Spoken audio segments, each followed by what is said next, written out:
JJ Alexander Show. Jason Alexander, the pinnacle of the male form. JJ Alexander. Is he on the list? Is Leo I don't on know. the list? I don't know. Also, are we going? Oh, rock on. Well, welcome to the show, Marshall. Glad to be here. I didn't know we Anyways, were going. I freaking stand with Jeffrey Epstein. That was like how we opened the podcast. Just throughout the rest of the podcast, I'm slowly just scooching You're like, away. Hear me out, okay? He's trying to create world peace. Listen, Hitler created jobs. He did. A lot of jobs. Think about how many people Jeffrey Epstein employed. Think about this. Yeah.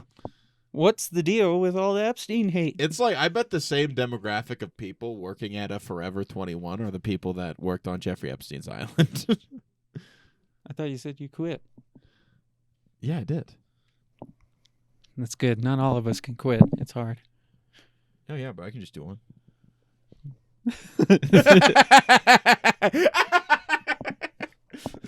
Oh, Yeah, dude. you want to hear a bad move I made at an open mic the other night? Yeah, I just started yelling. No, slurs. no. There was a overweight gal in the back of the audience.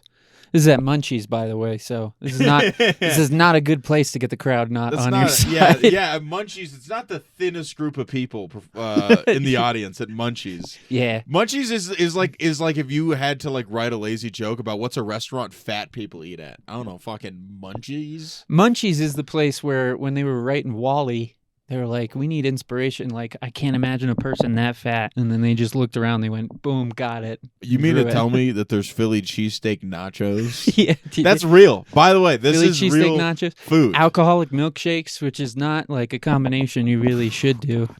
Anyway, I have. this chick was in the back, right? Mm-hmm. She had put a little too much makeup on, so she looked orange. I shit you not. She was wearing tan and white, and she apparently was a hairdresser, and she had dyed her hair a dark, vibrant green.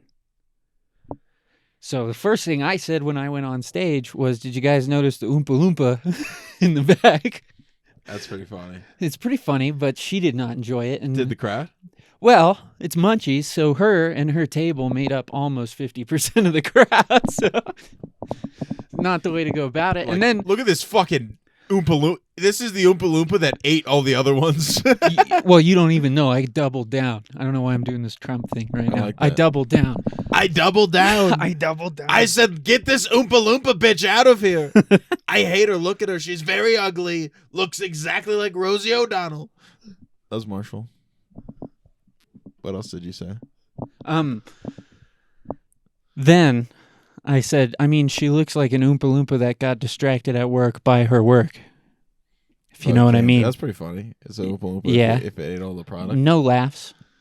That's fair. Right. That's not. You kinda I have to tripled explain down. that one. I Okay. said, because she's eating all the candy. And then, like, two dudes. This is why I don't like holding them. All right, two dudes. Do I just need to, like, hold it against That's my it. lips? Perfect. Just like that. I gotta, like Perfect. I'm teasing a fat cock. All right. Sorry. Cut it, Caleb. Cut that line out. You're like, no gay stuff on my show. Yeah, sorry. This is my impression of me when my guest brings up gay stuff. It's not for me. No, I'm okay with it. Mm. That's your cup of tea or cup of pee or whatever, you know. Well, that's golden showers. That's Yeah. something that applies That was to. my favorite conspiracy theory is that Trump liked getting peed on. Do you see that? We live in a very comedic world. We do. The That's fact a real news article. The fact that OBJ played for the Cleveland Browns and he liked Cleveland Steamers, I mean, you just can't. That almost doesn't seem real, you know? That's just Odell Beckham Jr. Odell Beckham Jr. Wide receiver. liked Cleveland Or the- Steamers and he played for the Cleveland Browns. Steamer is where a lady poops on you, right? Well, really anybody shits on your chest, yeah. I like to believe that OBJ is a straight guy that likes getting pooped on. Yeah, definitely. But to be that it's good still at a football. Cleveland. So You got to have something weird going on. I don't believe you. What do you mean I don't about? believe that this is a thing that happened. It is. You can look it up. I mean, he even. Caleb, can pretty you look sure up Odell he Beckham admitted. Jr. Cleveland Steamer, please? Yeah. Yeah. Pretty sure Thank he you, Caleb. admitted You're to the it. best. There's no way Odell Beckham Jr. was in an interview and was like, man, I just like the feeling on my chest. You know, like, there's no way. There's no way. He has a tattoo that says like I believe in myself on his chest, and then it's just a lady's just shitting on it. That's It was insane. a big thing. Like when he was, it wasn't his rookie year. It was after his rookie year. I'm pretty sure. Yeah, I don't even really know football, but I know that that's crazy. because I stay up on Cleveland Steamer news. That's his Twitter. Like on your Twitter, just saved. Yeah, I subscribe to the Seattle Cleveland Steamer. Yeah. hmm Seattle Cleveland Steamer News. It's Cleveland pretty- Steamer News. It's a pretty shitty Okay, newspaper. Slim Danger claims that Odell slid into her DMs and asked her to send photos of her dropping number 2s. Ooh, there was a well. That also All Odell right. Beckham Jr. could honestly his fetish could be just like seeing what he can make chicks do. That could be It could be a control I thing. think that it's a control thing. That's my belief. I believe because if you look at his ball control, dude, pretty good. Imagine his poo control. His number 2 His control. poo control. I thought you were just gonna go more in depth on psychologically. Yeah, dude, he would dominate those poor women. He's like, His you poo know control. what? If you, He's like, he's like, hey, baby, if you send me pictures of you taking big old fat dumps, I'll give you $4,000. he's like, Here's the thing: if Odell Beckham Jr. came to me and was like, Jason, I want you to send me a video of you taking a number 2, I'm sending it right away. I would do it for free. I do it for free. he's sitting there going, I'm like, you just got to come to the Broncos this season, and then we'll call it even. You go play for the Denver Broncos. I'll send you a picture of me shitting. You know what I mean? I don't even know what to say to that. He's definitely straight. So I want to be the general manager of the Denver Broncos. That's what I want. you'd get shit done. I would. Sending poop. We're bringing like back photos of you. We're bringing shitting. back Tim Tebow, and because here's the thing: that's the No, you would solution not get to shit done. any problem that you came across as a general manager. The answer is to either send a picture of your shit or to threaten to send a picture of your poop. Right? Because if they don't, like, if I was like, "Hey, Marshall, do you want to see a picture of my shit?" I'd be like, no. You'd be like, "No, well, I'm going to show it to you unless you do X, Y, Z." You know, I'd be like, this is what I Jeffrey just am Epstein not did. gonna look. This is what I Jeffrey just- Epstein did. I just wouldn't look, and that's why those children are actually little pieces of shit. Is because no, I'm kidding. No. Because they could have said no. They did. Not hard enough. I'm not sure if you. This is terrible. Marshall, I I'm need not to sure- stop. I'm not sure if you follow the news. They were really not pumped on that. Yeah. I'm not sure if you followed CNN and MSNBC. Those kids were not having a fun time. I do They not. really didn't like it. Marshall, I don't. they didn't want to be there. That's what they say. They didn't want to be there, man. No, I'm just kidding. Yeah, they definitely did not. Anyways, I'd like to give a shout out to our sponsor, JP Morgan Chase. I don't say this shit when nobody's recording. I just say this shit when people are recording. You just want to end my career. That's all you want. Yeah, sure. That's good. Well, you can see him in the middle of fucking nowhere, Nebraska, later this month, right? Yeah. Wait, what did you- 26th, I think. Oh, or the yeah, 25th. dude, I can't do that. I got a comedy festival. That's why I said no. Oh, look at me. Yeah, that's why I bring it up, just so I can say. I got a comedy festival.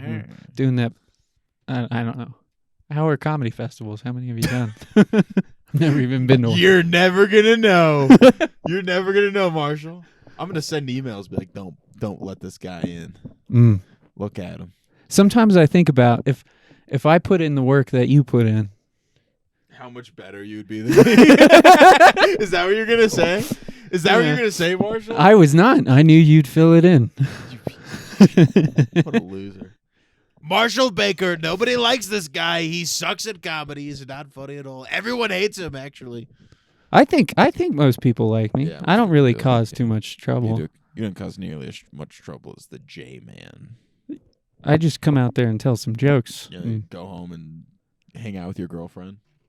That's pretty ideal. That's what you want. Yeah. If I had a girlfriend, I'm not sure if I'd ever do comedy ever again. You know what I mean? Do you ever experience that?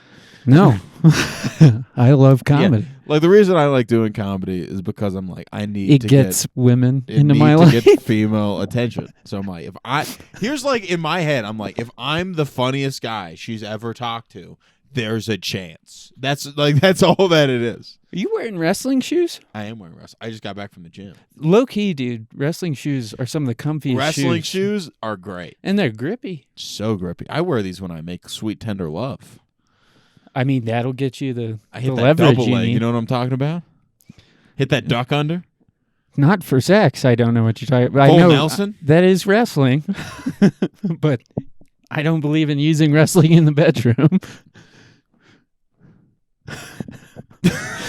That's a bit suspicious. Well, that makes one of us. You know, that makes one of us. I'm not sure if you've ever. Marshall, get down. Let's show them wrestling position real quick. Let's show the people. Get down on all fours. Let me get behind you. I think I'm too stoned for that. Let me get behind you. So let me pull up. Kid broke my ribs like that. Let's pull up a picture of this wrestling starting position. I thought you were gonna pull up photos of us wrestling. Wrestling top and bottom. This is what I do. This is me. This is me. On top or on bottom? I'm on top. You're pointing at the bottom. I'm on top. Yeah, but this is me. Why are we just looking at little kids wrestling that we don't even know? Yeah, that's me. Anyways, I think it's weird that I think you it's weird. you went. There's a photo of adults I should've right done next to men. that, and I clicked on the first one. I don't know. your cursor went right across the photo This is the of the first adults, and then This you is the went to first the one. left to the kids and That's the clicked. first one. You went out of your way. Mm. I love wrestling. I got It's a love-hate. I got into an argument with a female friend of mine. Mm-hmm. It was about whether or not I could beat her in a fight. Because girls like have this thing where they like they'll be like, nah, I can beat you in a fight, like for sure. Like I would be like an animal. Like I just like would go crazy. What girls are saying that to you? Do you remember the Samoan twins? Which ones? Well, they were in my grade, and then they had a cousin who was a chick, and I think she was in your grade. I saw her wrestle at a few tournaments. Or no, you were 2019. She's in the grade in between us. She's a big chick, bro. I watched her. She wrestled in the heavyweights, but she was above. You know how it goes, like 200 or above for heavyweights. She was above. Dude, holy fuck. Who are you? You know, This is Caleb. have we met before? I don't think so. No, never. You met look before. familiar. I graduated 2020. You know Joe. Yeah, everybody knows Giovanna. It wasn't Joe. No. This chick was 6'3", and like she was big, but she was also muscly. I saw her kill a guy. Yeah, she tripped. That's a great joke. That's a great joke. I love that. That's all that setup was for that. Yeah. I love that. I love that so much. Yeah, you're welcome. Yeah. No, Yeah. but I had this girl. She was like trying to be like, I can fucking kick your ass. I'm like, you just need to get in the octagon. I'm like trying to talk her into like going into the octagon with me. I'm like, we'll do 3-minute rounds. That's You genuinely want to fight her? Not fight her, but I'm just gonna wrestle. Okay. You're just gonna like be like, hey, just so you know, like Just so you know. I could kill you. Yeah, that's what I want her to know. Just so you know. Just so you know. Yeah. You're not in any danger. But I am the danger. You know what I mean? Yeah. But I could be. Yeah. Like, 'cause I think I could like go hit a duck under and like choke out. You know? Yeah. It's That's what I so want. easy to beat up women. No. I haven't tried, so I don't know yet. You just bailed on what you were just saying. You know? Well, I'm not gonna beat her up. I just would like constrain her. you Oh. know? Well, It's so easy. I've never beat up. I don't do that either. It's easy to constrain. So is this going to be, how public is this? I don't know. And also, how serious am I coming off right now? Like, can you tell I'm joking? Or does it come off pretty? You're going. It's You're about you're 50-60. I could buy it. I could believe it. Yeah. No. Samantha kicks my ass, actually. Samantha, that's your lady, right? Yeah, that's my lady. You're a wonderful woman. Yeah, dude, she's amazing. Yeah, dude. How'd you guys meet? When I was working at that suit shop, That's pretty tender. her dad came in for a suit. Then you're like, wow, this is a hot dad. What does his kids look like? And then his kids came around the corner. I was like, just what I thought. Just like I thought. And I went up to her. My opening line was like, Aruga. I thought your dad was pretty hot, so I figured you would be too. And then, Quite the looker. yeah, quite the looker you be. Yeah, man. Mm-hmm. I like it when girls, like look at you and they're just like, that'll do. That's like, that's my effect on women. I need a tissue. Do you guys got a tissue down here? Yeah, I bet we do. We got some. Paper towels. Yeah, man. Yeah. Nah, No, yeah, that's definitely. you can't make me laugh that hard, bro. That's how I am with girls. Because I'll be talking to a girl, and because I know that usually it's not me is what someone's going for. I have to convince them that I'm deserving of love. That's how it's always felt in my life. Yeah. But yeah, it's like the only way I've ever gotten like girlfriends and stuff is like by consistently just like showing up again and again and again. I just have to it's like the marathon is what I do. Does that work?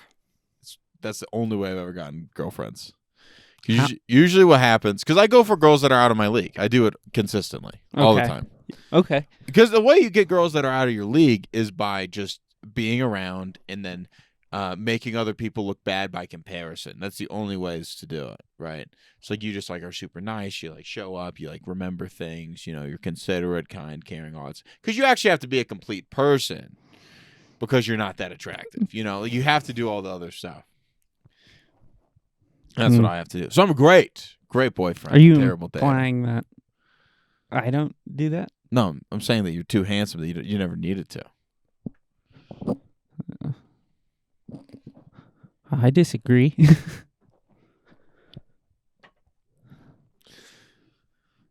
And not entirely with that statement.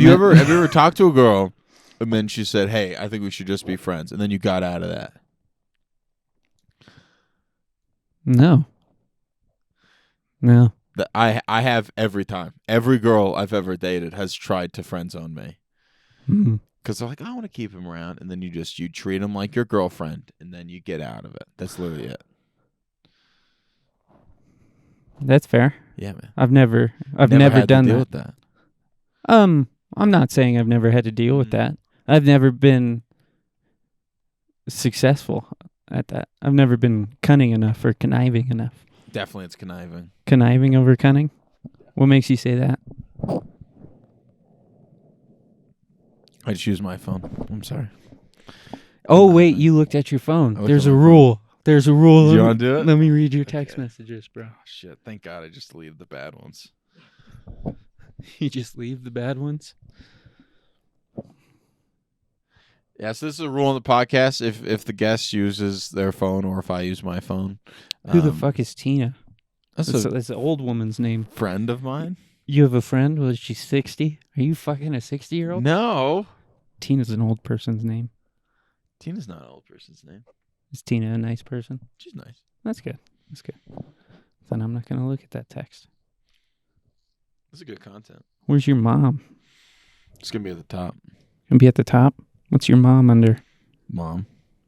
Duh. It's in pinned conversations. My mom's name is under filtered vodka. So What? that's essentially what you did. Yeah. That's what she drank. Well, she drinks vodka and her body filters it out. Thick water, Dude, for years I was like, toothpaste really stays in your mouth a long time. I'm not going to have orange juice all that much.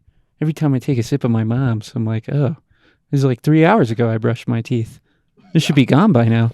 Yeah, but it's just alcohol. Yeah. Filling up those friggin' mouthwash. Yeah. She would put alcohol in the toothpaste? No. She'd have screwdrivers. Oh, and she would mix the... Yeah, and it'd be in a clear glass, but we'd all think like, oh, she's just having orange juice. And sometimes I'd be like, I could go for a sip, and I'd take a sip. And sometimes she'd be like, no. And I'd be like, oh. And I'd look at her dead in the face, and I'd go, it's been like 2 hours since I brushed my teeth. This toothpaste must be pretty good. It's staying in my mouth, I guess. And she went, with a straight face, just went, I'll keep buying it then. But it was booze. I like these stories because you're a comedian, but they're so sad. They're so like that. Like if like someone was like drunk at a bar and he was just like nudging me, is like, my mom every single morning would just drink a screwdriver, and then sometimes I would try it, and then like you're waiting for a laugh. Like, but if you were telling me that at a bar, I'd be like, it's okay. Well, it still depends on my delivery. I think if I was telling you at a bar and I was smiling like that, it'd still be all right. I hope so. Anyways, let's talk about the time I felt the worst pain I ever have in my life. Okay. What's that time? I'm calling you out on it. Well, the year was... This is... Your mom and you have very boring texts, and this is too much work. Bombing. Okay. Cheese and tomato soup. Do you want your chicken? Oh yeah, this is pretty funny. My mom told me to apply for the Oscar Mayer Wiener truck driver. My mom told me to apply for that job. Why? Because she doesn't think I could get another job. Truthfully, my mom would rather me be the Oscar Mayer Wiener car driver than a comedian, for sure. Mm. Are you and your mom good at compliments in the sense that, like my mom, when she compliments people, she doesn't do this on purpose, but she compliments their weaknesses in a way. How? Or unfortunate things. Like my mom texted me out of the blue a couple months ago and was like, "You were the best surprise." That's hilarious. It's very That's true. So funny. I can pull up my text messages. It's very true. That's very funny. So you're like, well, thank you, Mom. I always knew it to be true. No, you're my favorite. Yeah, it was very funny. It's my mom. Like I remember, it used to be like when I was growing up, my parents told me that like Asha was an accident. Which was my sister, and then as I like literally like last year, my mom was like, "Hey, we didn't think it was possible to get pregnant when we did with you." Yeah, and I'm like, "Oh, that blows. That's crazy." So everything's just chance. It's nuts. Yeah, I mean, even when people are trying, it's chance. It doesn't really matter. Yeah, because then it's like I think about like, oh, I was unplanned. That's a scary thing. It could have not existed. That would have sucked. You're not very good at making sad things funny. No. That's just. We're just talking. Yeah. Podcast. I was gonna get to there. I was gonna get a laugh. Oh, you were gonna get to there? I would get a laugh out of that. You were getting there with just not hitting the punchline. That was making you laugh. You were just delivering it and smiling. Just I don't understand why I was so undeserving of love. Yeah. So is this what you do? This is on all your we podcast? do. This is all we do on the podcast. Yeah. Well, I'm just curious. Yeah, this is usually how it goes. All right. Nice. You ever do any games or anything? We do games. What kind of games? We do. You're like Monopoly. We do kissing contest. Okay. Who can look the other person in the eyes for the longest period of time? Who has the most DUIs? Oh, okay. Well, we played that last game. That's a fun game. I win. What's my prize? Just punch you in the balls. You're like, we're going to pay you back the $15,000 you spent in fines. That is true. You spent so much money. Yeah. Yeah. It's so much money, man. Yeah. This is like, I think your angle for like your comedy should just be like you being like the guy that goes to like high schools and is like, hey guys, don't drink and drive, okay? Let me tell you about the time. And I do. You just do 10-minute stand-up bit about drinking and driving. Dude, could you, if it's okay with you, you don't have to, but I would love it if you could tell me the story of you getting pulled over. Yeah. Yeah, I could tell you. Yes, please. But I don't want to. No, I'm kidding. I could tell you, but fuck you. Yeah. Actually. Yeah. You're trying to take my life and turn it into contact. Or into content. Yeah, this is the clip. So a bit. Oh. Yeah. Most likely. Yeah. If you do it well. All right. If I do it well. Yeah. Should I do it like the old X-Files? Hit it. Hit it? Hit it, brother. September 9th, 2021. No, I'm not going to do that.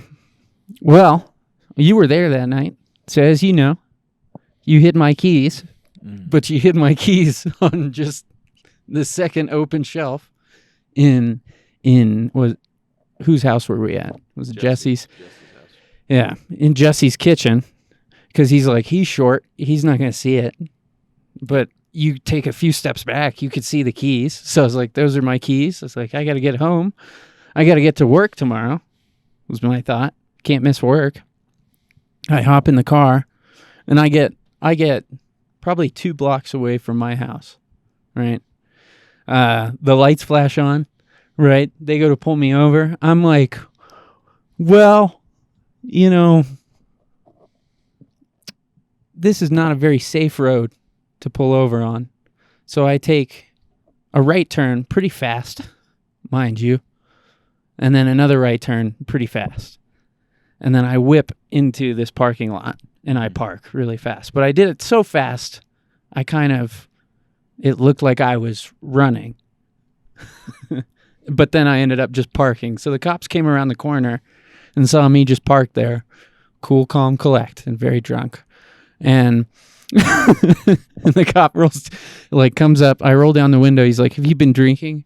What do I say? Of course I say no. Then the cop's like, all right, well, to be honest, it smells like alcohol. And I was like, maybe you got a bad nose. And then the cop was like, no, it smells pretty bad. And he pulls me out. And he's like, you've definitely been drinking.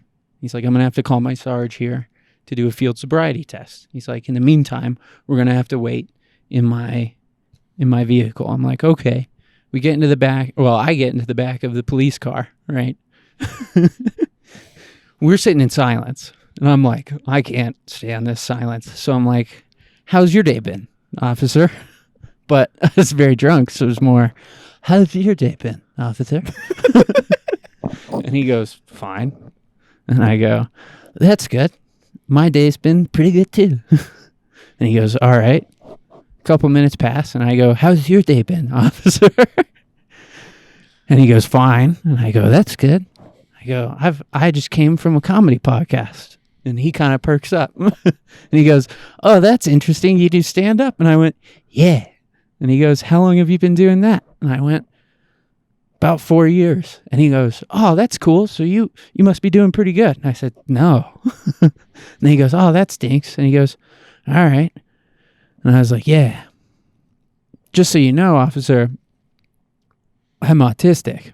Because while I was talking to him about the stand-up, in my head, I'm like, I got him on my side. I got to talk my way out of this. And I was like, autism could explain why I'm acting so drunk. And so I told him that, and he goes, okay. Because it does not. And then a couple seconds later of silence, I go, officer, how's your day going? He goes, good. How about you? I said, well, there's something I want to get off my chest. I feel pretty guilty about it. I'm not autistic. And he goes, okay. By that time the sergeant gets there, I'm like, oh, thank God, I've got the light. So we get out of the car. We start the field sobriety test. I'm not doing great. So I'm like, I'm going to get out of this a joke. I look at the female sergeant who's giving me this field sobriety test, and I say, And then I look over at the dude, and the dude's kind of balding. And I say, hey, why are all cops bald? Is that like a requirement or something? And then I look back at the female sergeant, and I'm like, waiting for the laugh. And she had to turn around. She started giggling. So she turns around, and I look back at the dude, waiting for the laugh, and he's just pissed. And then he shot you in the back. No, and then I failed. Yeah, you failed. When did you fail? Oh, right off the bat. What were you doing? My eyes. It's the first thing they do. The eyes don't lie. You're gonna Well, they have you do this, and people think it's just to test how well your eyes are tracking, and like kind of, but sometimes just even sober people's eyes don't track that well. What they're really looking for is your eyes will shake a lot when you're drunk and they're making you focus like that. So I failed right off the bat. And then they put me in the car and they were like, hey, what do you want to do? We could do a breathalyzer or I could take your blood. And I said, which one's better? And they said, not for me to say. I said, well, which one gets me home faster? And they said, the blood. And I went, I'm in the blood. Let's do that. Yeah. The worst part is we got all the way down to the hospital. And I remember at this point, I'm so drunk. I remember telling a joke that got both the cops and the nurse to bust out laughing in the hospital while they're taking my blood. This is such a dark situation. Yeah.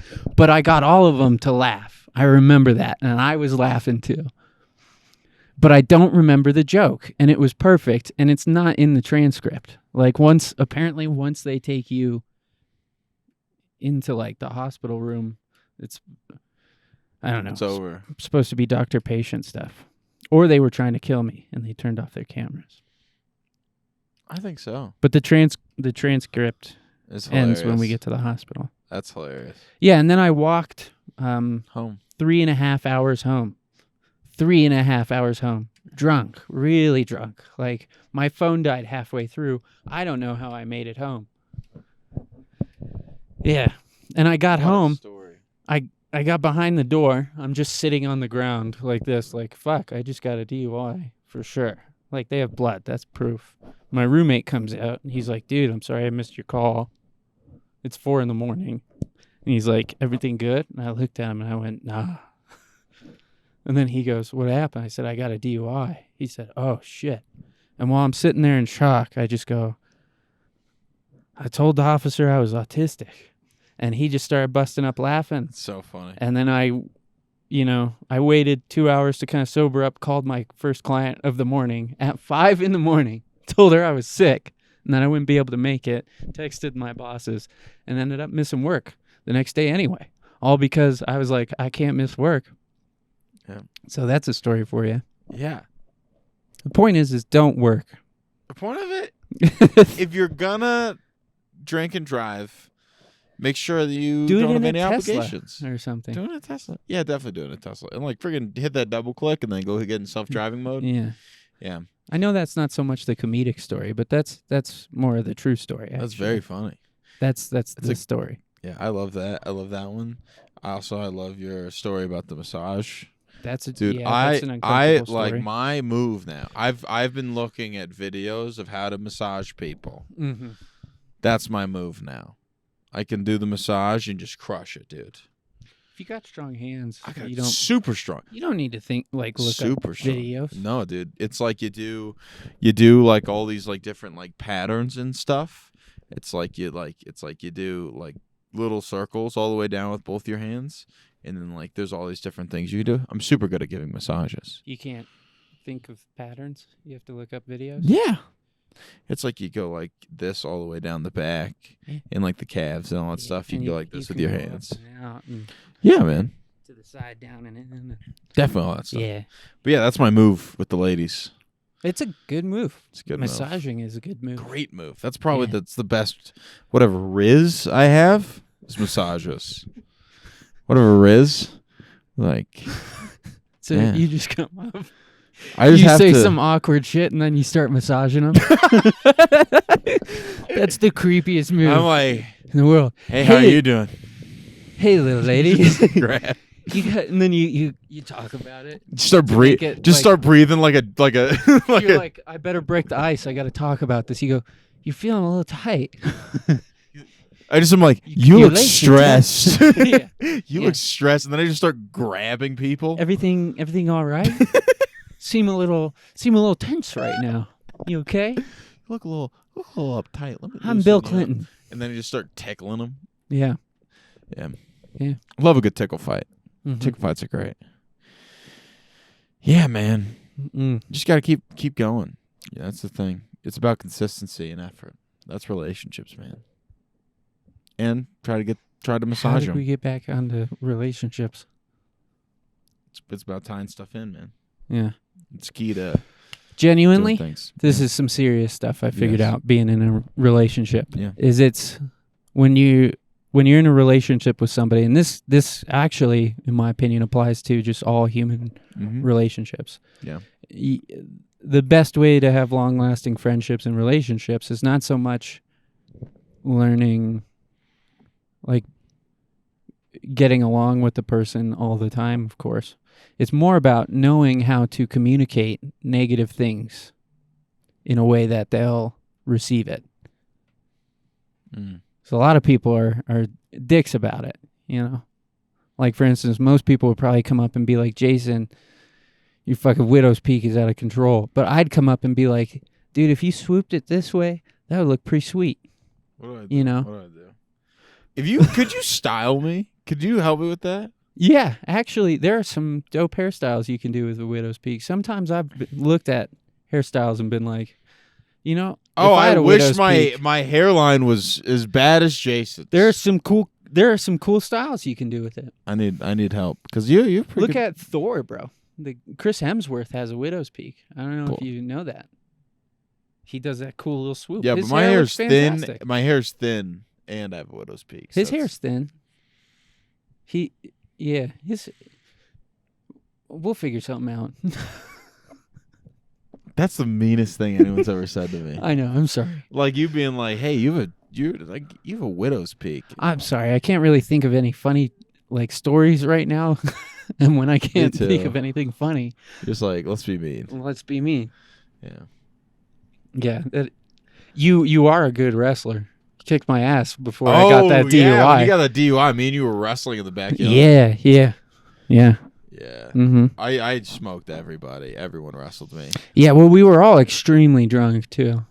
Yeah, I was very hammered. I literally started off our wrestling match by just going up to you and putting my shoulder into your waist and my head, into the headlock position already. Yeah. I literally just went, and then you went, all right, and just headlocked me and then choked me out. And I was like, all right, we're going to try again. And I did it again. It was pretty fun. I love wrestling. I wish what I want is there's all these comedians that do rec basketball and stuff. I'm like, I want to do rec wrestling. Yeah. Me and you need to go get a group of guys together, start throwing down. You know what I Yeah. mean? All this rec basketball. It's so gay. Screw that. Come fondle a man for a couple hours. Come get behind. Yeah. Be dominant. Get be that a man. top and bottom Yeah. position. Yeah. Come be straight on a mat, I love a good. gripping men's butts with us. Yeah, dude. I love wrestling, man. Wrestling's awesome. It's I think intense wrestling's why I like comedy so much. because it's grueling. They're both grueling. Yeah, I like that your success is dependent entirely on what you do. Your effort. Yeah, Yeah, that's true. you don't have to worry about a team or anything. No? It's pretty good because wrestling was the first thing I ever did pretty much truly by myself, where it's just me out there, you know. Yeah. But dude, this is also what I wanted to talk about. I did fencing. You did fencing? I You did fenced? fencing for a while. Well, not a while. About a year, probably, tops. It was a while ago. That's pretty cool. It was fun. Yeah. I never did any, we did bouts at practice, but I never got, you have to apparently go for 2 years before you can enter a competition. Yeah. And it's expensive. I heard Mark Zuckerberg's a fencer. Fencing's fun, Think bro. about how freaking autistic those dudes must have been. Yeah. Everybody there is autistic. I will say that. Up for ye. Perry. Yeah.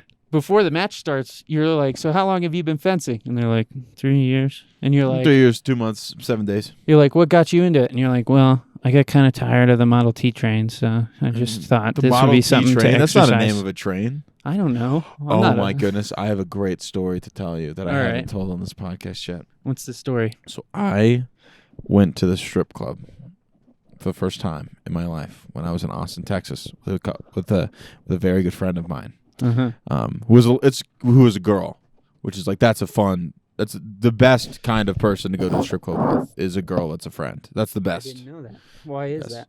Dude, because they give you the most attention. Like, dude, like just like it was The girls or the girls love dancing for other girls. They love that way more than doing whatever. the girl you're with gives you a lot of attention? No, at the strip club, or the strippers. The strippers. So they come by and they sit on my lap, and Just the way you say it. Is that not creepy? They come by and they sit on my lap. they sit on my lap, and me call my I don't mustache. know how to make small talk. So I look at the stripper and I start asking him questions. I'm like, yes, like what's your favorite kind of train? Pretend I'm a stripper. Hit me with a genuine Yeah. line. Be They're like, genuine. no, I'm being serious. That's literally what I asked. I said, hey, what's your favorite kind of train? Do you say it just like that? Yeah. What? How does that go? And then she was It's like, like I like not creepy. I like Thomas. The tank in That's it. what she said. And then I was like, I'm more of an Oscar guy. And then I shoved her off of me. No, I'm kidding. No, I made You're small. like, this stupid slut doesn't know which train's the coolest. Yeah, it was very funny. But then I just started talking with the strippers like they were like people. I'm like, oh, it's like, what do you think like makes a good friend? Like, how'd you get here? All that stuff. And I asked one of the strippers like, what do you think makes a good friend? And she was like, it's someone that is fulfilled in chasing their purpose and their truest potential. Yeah. And I was like, wow, Sprinkles, that's so insightful. Sprinkles. You know? The last time I was at a strip club was a year before I started dating my gal. Mhm. And I was there with a buddy, and it was only the second time I'd ever been to a strip club because I find them kind of depressing. I do too. It's just sad. But I did start having a genuine conversation with one of the strippers there. It just got pretty hard once she started showing me her asshole. So it's hard to be like, you want to keep talking about what's right and wrong while I'm looking at your poop shoot. That's weird. Yeah, I Yeah. think it's bad. I think it's just like if you like sit down and like if I like, had like a lot of like strippers on like the podcast, it would be like, what happened? You know, like it's not good. It's kind of like the same track that makes you go into stripping is like the same track that makes you go do stand up comedy. It's like Somewhat, parental trauma. Like you have the origin story of a stripper. No. We're more like just sluts, just plain sluts. We're not whores because we don't do it for money. I do it for money. Well, we want to. I do it for money all the time. That's Yeah, that's right. We're kind of like dumb whores. yeah. We have to figure out how to do it for money. We're Yeah. ugly whores, essentially. Yeah, dude. No, Hot it's like whores just the go out there same- and be like, if like- you pay me $100, we can do it. And people are like, done. Like I think about like a lot of comedians, and it's like if you were a girl, you would be stripping right now. Like if you talk to them, like I had a couple of like my comic friends, like, you know, my dad was never around. He was very absent. You know, my mom was really mean to me, and I'm like, girl, you become a stripper if that happens. Guy, you're gonna show up at an open mic at 2 a.m. in Denver. That's what happens. Yeah. It's the same series of events. Be But like- also, I will say that there is some people that they just like want to strip, and that's like what they like. You know, I've seen that. Like, Yeah. I've talked to some girls that like I just like I just like one of the being naked. One of the strippers I talked to was like, yeah, I own 4 houses. Yeah, those And are the she's ones like, yeah. that I Then respect. and then she's like, yeah, I own 4 houses. I'm just trying to provide for my kids. And I was like, Yeah. And they're word, like, word Sprinkles, that rules. yeah. And like she's like, yeah, I have my real estate license. I pretty much I just do this for fun now. It's a good thing Yeah. to keep me in shape and like. You sell a lot of houses when you give a lot of blowies. Yeah, I think this was a classy joint. I went to the Red Rose in Austin, Texas, man. That does not sound classy. It's pretty classy. That sounds like a dive bar. They sponsored Kill Tony. Uh, It's pretty cool. Yeah, but no, I like dude. I just got offered a job in Austin. oh, nice. So I was like, basically, What's the job? It's just like roofing sales, and like the thing is, you go salary for the first month.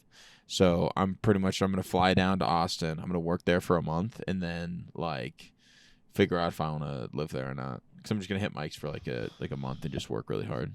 Then also, it's like hopefully if I can figure out a way to like sleep in my car, I could save up like it would be $1,500 a week. So it's like I could save up like $5,000 just by doing that and do mics down in Austin. So, yeah, might move. That'd be cool. I always love it when people tell me that their plan is to go be homeless. My plan is to go be homeless. I mean, to save money. Yeah, that's if houses are expensive. Yeah, like I could get a little camper. Fair. I could get a camper. That's what I do. I take. You're abandoning Colorado for Texas. Right I now? Would. You would? I would. Why is that? Because I wanna follow my dreams, man. Well, don't put it that way. It makes What's it your kinda dream? hard to... What's your dream? Sorry, that's reflex. Shut the fuck up. Give me that. Probably to die about elbow deep in a pussy, for sure. That's a weird thing to say out loud. Okay. Maybe you shouldn't not No, say I'm that. kidding. I mean, obviously the dream would be to live off comedy, even if it was just like living somewhat comfortably. I'd still be super happy. If I was making like $4,000 a month off comedy, I'd be so stoked. That's what because I see the path now. Like what I'm doing is I'm creating this big MailChimp list of all the different comedy clubs, and I'm going to send them my tape, my availability, and all that stuff, and like create like a marketing campaign and just put all the information for all the clubs across the country. That's fair. So then you go do that, and then also having this podcast. Hopefully, after we get a couple more episodes out, I'm going to start reaching out to sponsors and try to get a bit of money, and then hopefully do a Patreon too with like exclusive content.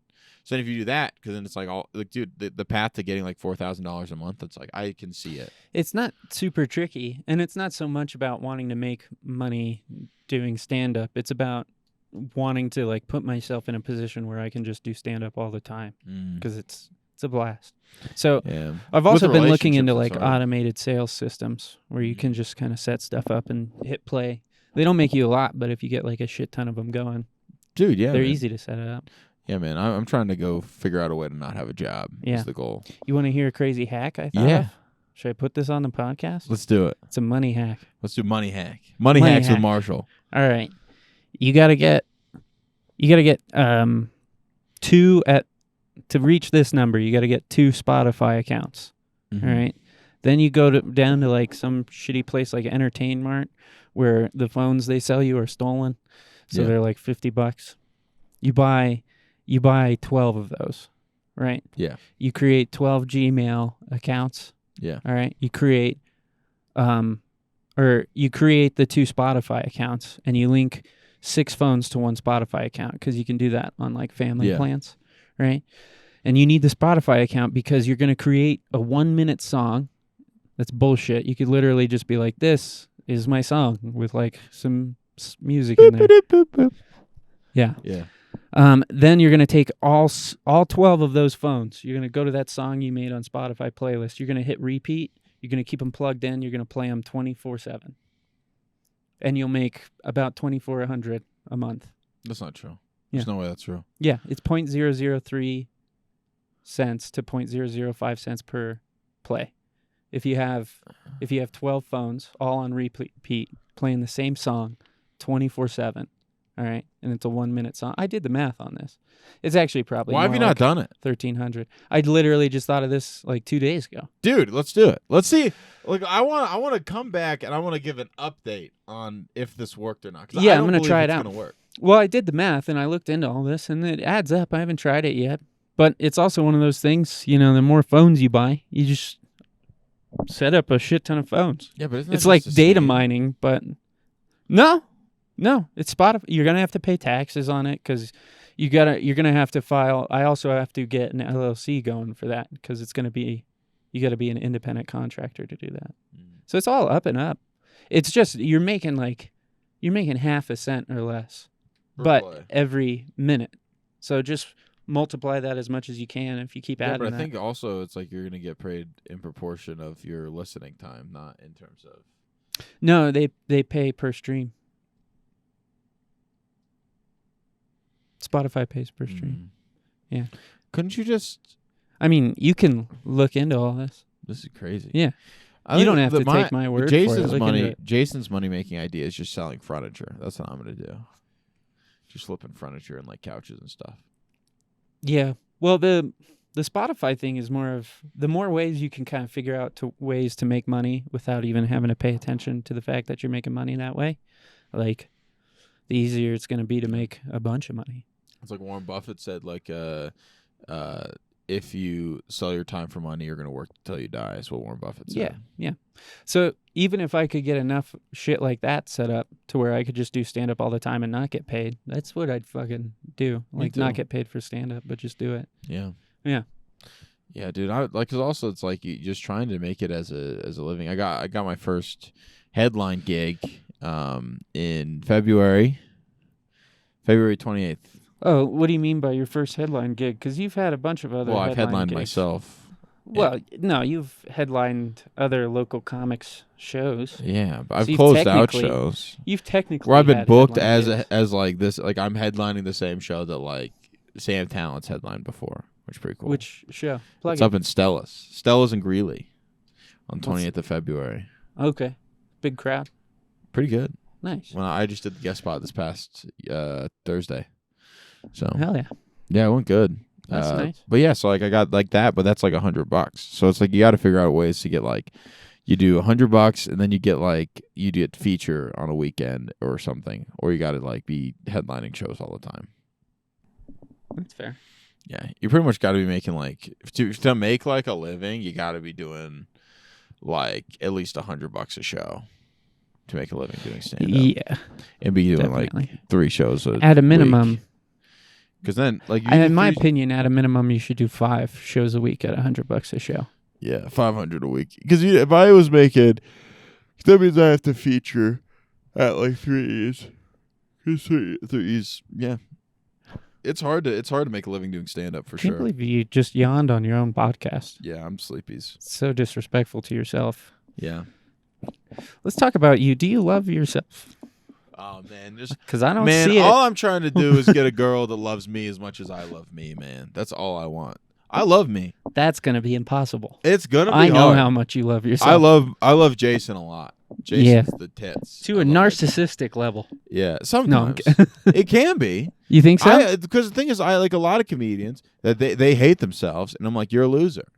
Well, I'm just joking about the narcissist. You just seem like a healthy person to me No. is all. No, I have way Like, too. well, at least healthy in the way you're a little more positive about yourself. I'm There's much a lot more of other positive things than I a lot know of other that. people. Yeah. Well, nobody's just healthy.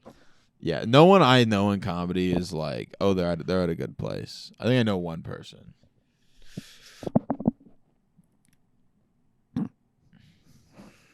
Yeah, can't say that I do. Yeah, you Can't say I you even know can't, one. Like, who's like, oh, this person's doing well. We don't go. You don't. Yeah. No. Yeah, like it's like the reason I started comedy is because everything else I did failed miserably. You know what I mean? Like, and then Oh, you kind of just was like, okay, let's try this, and then that started going good. that's interesting. Okay. Yeah, definitely. That's why. Everything I did before, I was really good at, Mm-hmm. and I get tired of stuff quickly, because like I pick up stuff fast, Me too. and then I get bored of it. So Mhm. everything I had done before stand-up, I was pretty good at, and then I was like, you know what? I've always wanted to try it. I've always been a fan, and then I gave it a whirl, and it was really hard. And I liked that it was super hard, and you had to put a lot of thought and detailed work into it. And then I met fucking gay people like you, and I was like, oh God, this is awesome. Yeah, dude. You meet people that make you want to stay and keep doing Mhm. it. You know, man. Yeah, Like that's it's a what real I love. zinger I gave you there. I really love it, dude. But yeah, dude. You think I'm going to get you canceled? Yeah. For sure. You Potentially. invited me on. You know I how did. this is really not different from any other Actually, it's if anything, this is pretty toned down.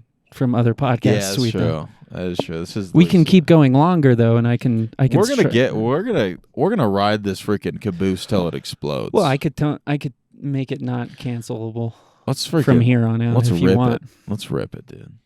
Okay. I want you to feel like this is a safe space. It's not so much about safety. It's like if you go up to steal an apple pie from a windowsill Mm-hmm. and there's no apple pie in the windowsill, there's no apple pie. You know what I mean? That makes no sense. What I'm saying is like I don't have that much going on. So it's like I'll just say what I want. I have to lose? Yeah, I have a they're lot like to lose. you're going to get canceled. I'm like from what? I'm You're gonna not tell me I can't work at the cabinet factory? Yeah. Can't work at the cabinet store? You're going to tell me I can't go do open mics at Munchies on a Sunday night anymore, bro? Well, I should just kill myself then. Actually, it's like, dude, I hate like so much of comedy. I hate so much of it. There's a lot that I do not like. If it was just like me showing up and doing sold out shows all the time, like that's the best it gets. But I'm not there. What do you not like about comedy? I don't like talking to people I don't like. I don't like. That's not comedy. That's just living. Yeah. Just don't talk to those people. That's true. Why do you talk to people you don't like? I don't know. I think it's just because I'm afraid of people not liking me. You are not healthy. That's not good. That's not good. I'm very afraid of that. No, a lot of people are like that. Yeah. That's all right. It's just human. Definitely that's unhealthy for sure. What's going to happen if they don't like you? Then I just get really sad and really try to make them like me. Why do you get sad? Because I want approval from others. Well, why do you want approval from others? So then I feel good about myself. So then I feel like I have value.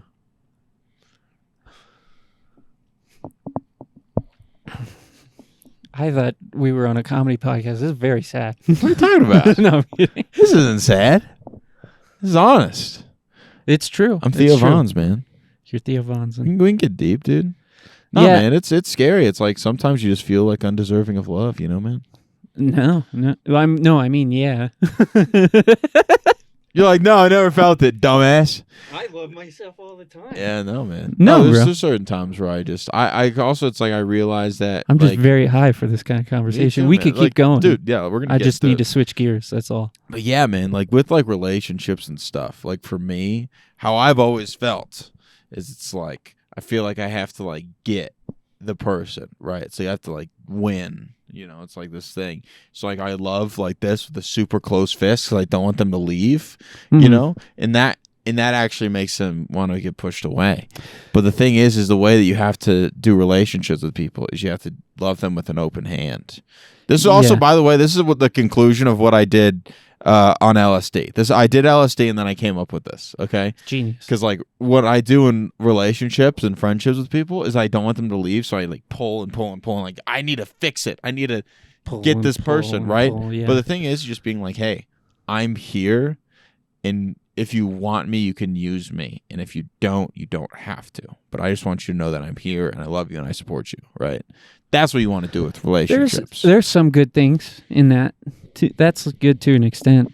If you want to get really real, Let's get really real. I got 3 things for you. Yes. One, and some of these might be cliches, but cliches sometimes are cliches just because it's fucking It's true, man. And people don't want their life to be a cliche, but Mm-hmm. there's so many lives. It just is. Yeah, man. So denying the cliche, in my opinion, is more cliche than the cliche itself. Absolutely. Are you following? Yes, you're high as Is this shit. making sense? No. Yeah, I am high as shit. Yes, okay. No, in reality though, one, I think you're more chasing the relationship than the person itself, and that's a big issue.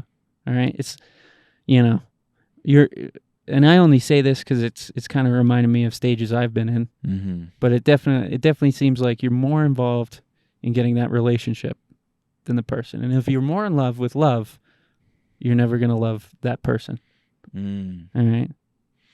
Got to realize who that person is and love that instead of the. Well, because if you just sit around with somebody, Mm-hmm. but you're just in love with the idea of love itself, then that person's not real.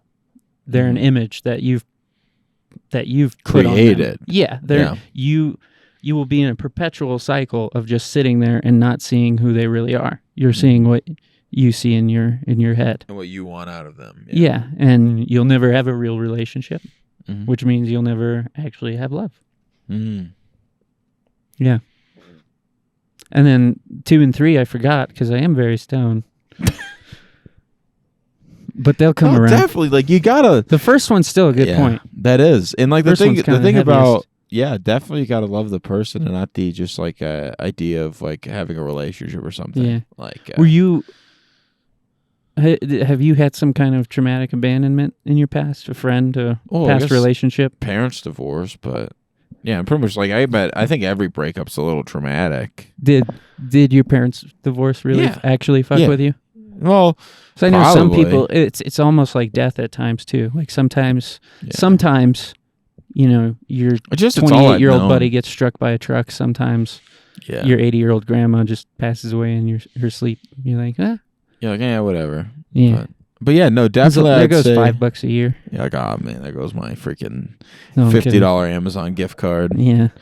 But You know what I mean, though? yeah, I know exactly what you mean. Was your parents' divorce like? Did it actually affect me? Did it? Yeah. Did it actually? Well, the thing is, I would say yes because like I don't know anything else.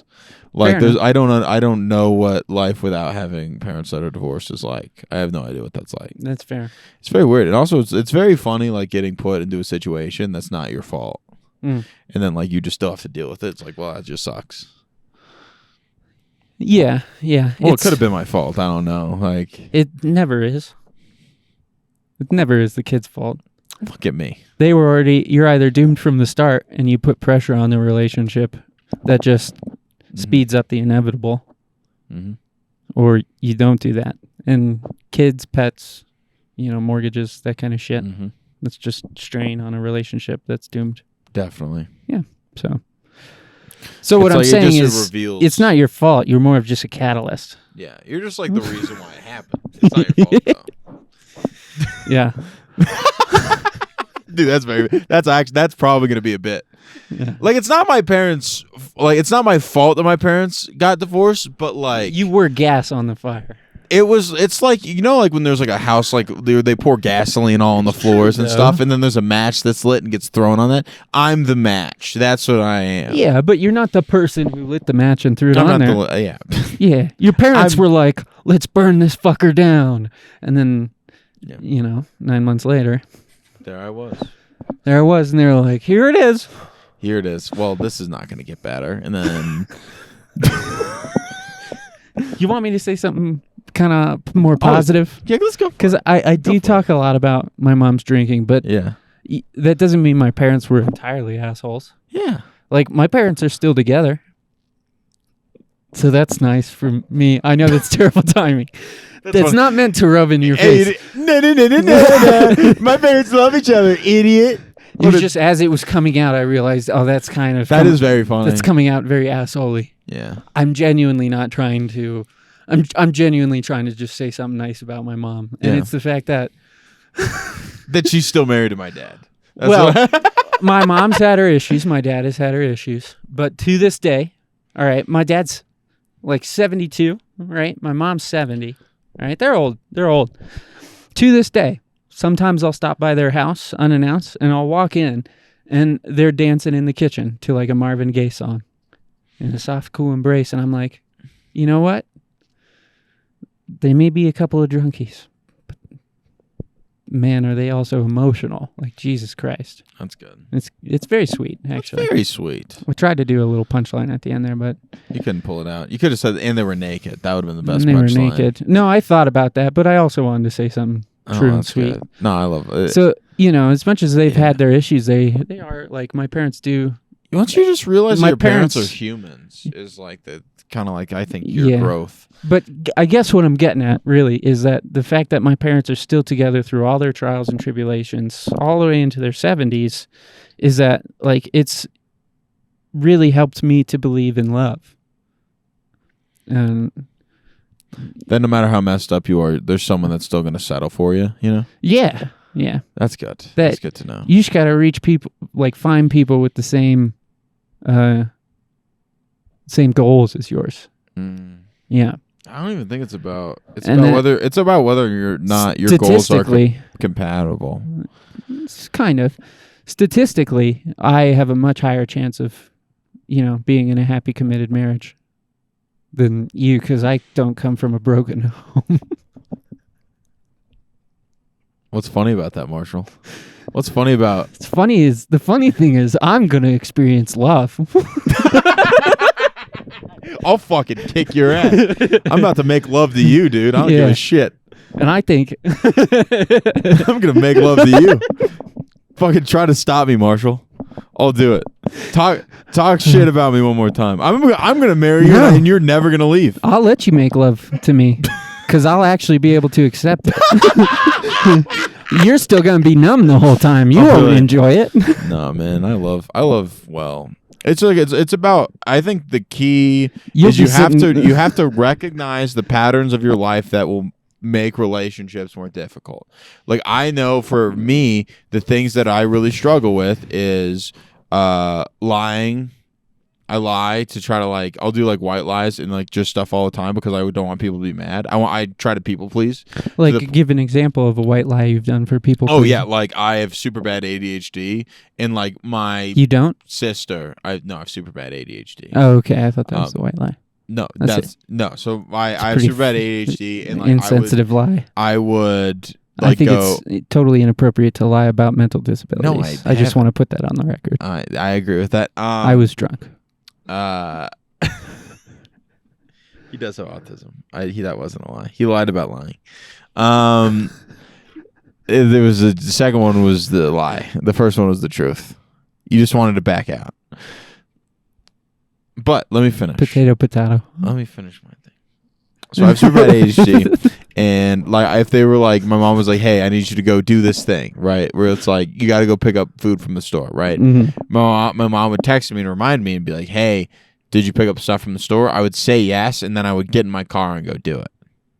Oh, well, that's tiny stuff. No, but that stuff it adds up because then you get in a situation where it's really bad, and then it's Dude, every kid does that. My mom's like, "Did you clean your room?" Yeah, I would be like, "Yeah, it's done," as I'm cleaning it. Yeah. Every kid does that. No, but it's bad. I think it's bad because that can strain relationships, and I do stuff like that a lot. So I have to. That can. Little things count. Yeah. Definitely, and I'm. But that's the thing is I haven't done it since. As soon as I labeled those things, it's I'm in a much better position to be able to do those things. I kid you not about the whole learning how to communicate. Bad things, negative things to a way, and each person is a snowflake with that. Yeah, it's about you just have to acknowledge that person's feelings and also come at things with kindness and of the point of you guys trying to find a solution. This is the number one thing. Yeah, it's not about me against you. It's I'm trying to figure how to move forward. Well, I'm also talking. Yes, that is true. But I'm also talking about when you're in a relationship, there's going to be times where your significant other is going to do things that are going to piss you off. Mm-hmm. You need to know how to communicate those things in a healthy way. Yeah. And some people take stern communication better. Some people, my gal, I got to be pretty soft with because she's really hard on herself. Some people are really hard on themselves. Some people are really defensive. Some people are just sensitive pussies.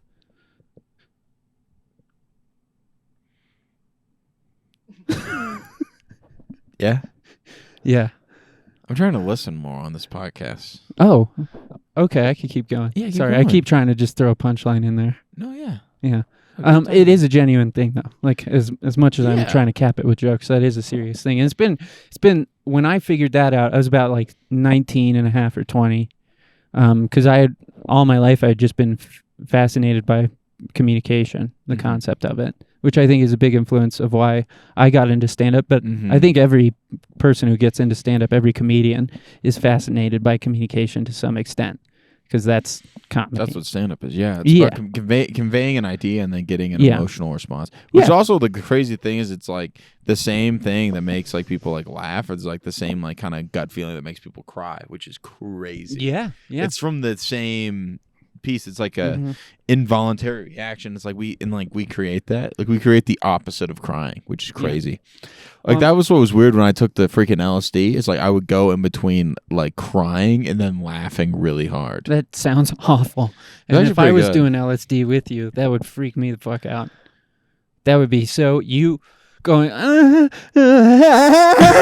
I'd be freaked out. No, and like I would just, it was like so good. It was like, like it was like Joker. happy and definitely I was Joker. That's like Joker. I took from the psychedelic movie Joker. drugs and I became Joker. I was like, well, we're all one. No, it's not like Heath Ledger Joker. That's like Joaquin Phoenix Joker of like laughing into crying and then back to laughing. That's like more I believable. would have won an Oscar if someone would have filmed that. Yeah.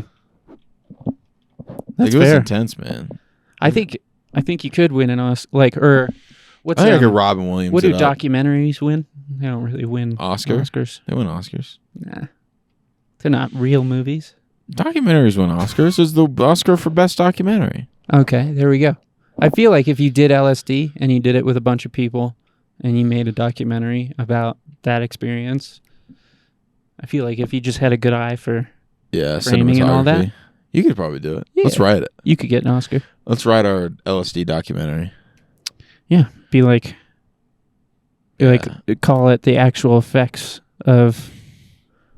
Fuck, what's Changing your mind. that? No, what's that Johnny Depp movie? Something Las Vegas.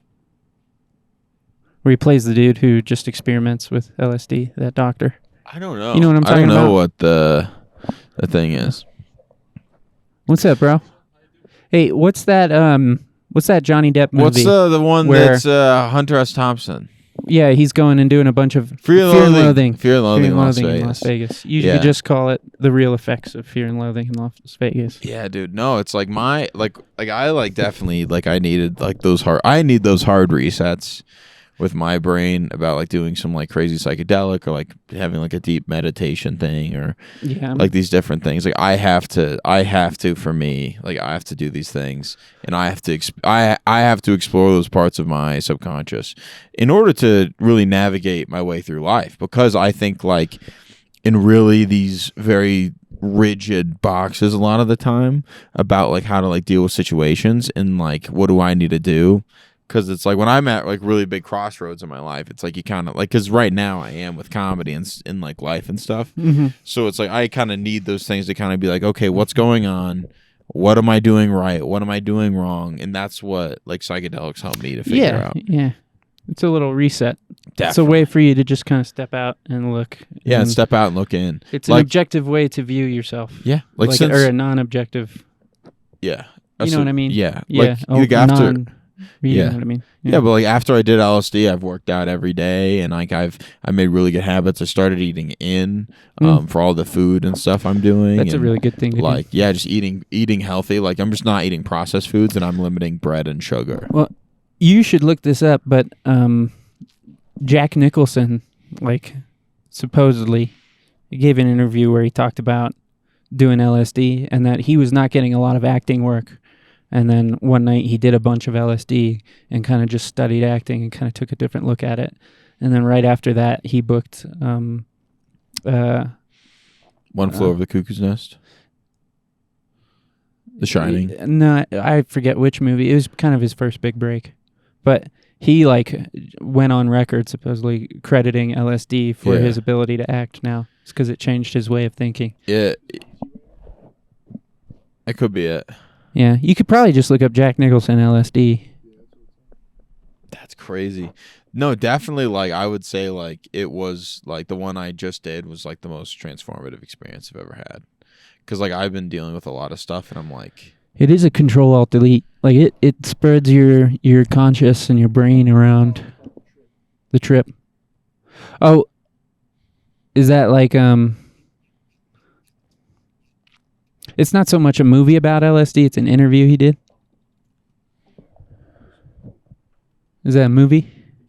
Oh, no, he just had an interview where he stated in his personal life he did LSD. that's crazy. Or is that his first big break movie that you pulled up? That could be, I have no clue. It's not super important. We could just live with the That's lie. if very it is a cool. lie. No, like Yeah, Like that the does sound. thing- Yeah, that actually is his first big break. That's crazy. But No, supposedly right before that. but yeah, man, like I feel like I think I have a future in stand up and like doing it and stuff. I'm not gonna lie. As time has moved on more and more, it's been 6 years, and like I still love the hell out of doing stand up. That's awesome. It's more to a point now where I just don't think I have a choice. Like that's just I would not be me if I didn't just do stand up. I think you got to get out more, buddy. Like I as like one of your friends and someone I that do. does stand up, it's like you got to make like me and you should be going up to Denver like every Monday. Like I agree. Like I genuinely it depends. think, Like because the thing is, it's like you need to like it does suck, but like this is the part of having a girlfriend and doing stand up. What makes it hard is like you have to be like, hey, Sundays, Mondays, and Wednesdays I have to do stand up. Like Tuesday night, Thursday night, Friday night, Saturday night if you don't have shows. Those are the nights where I can spend a lot of time with kind of like along those same lines is that with conflict you don't want to suffer imagined troubles.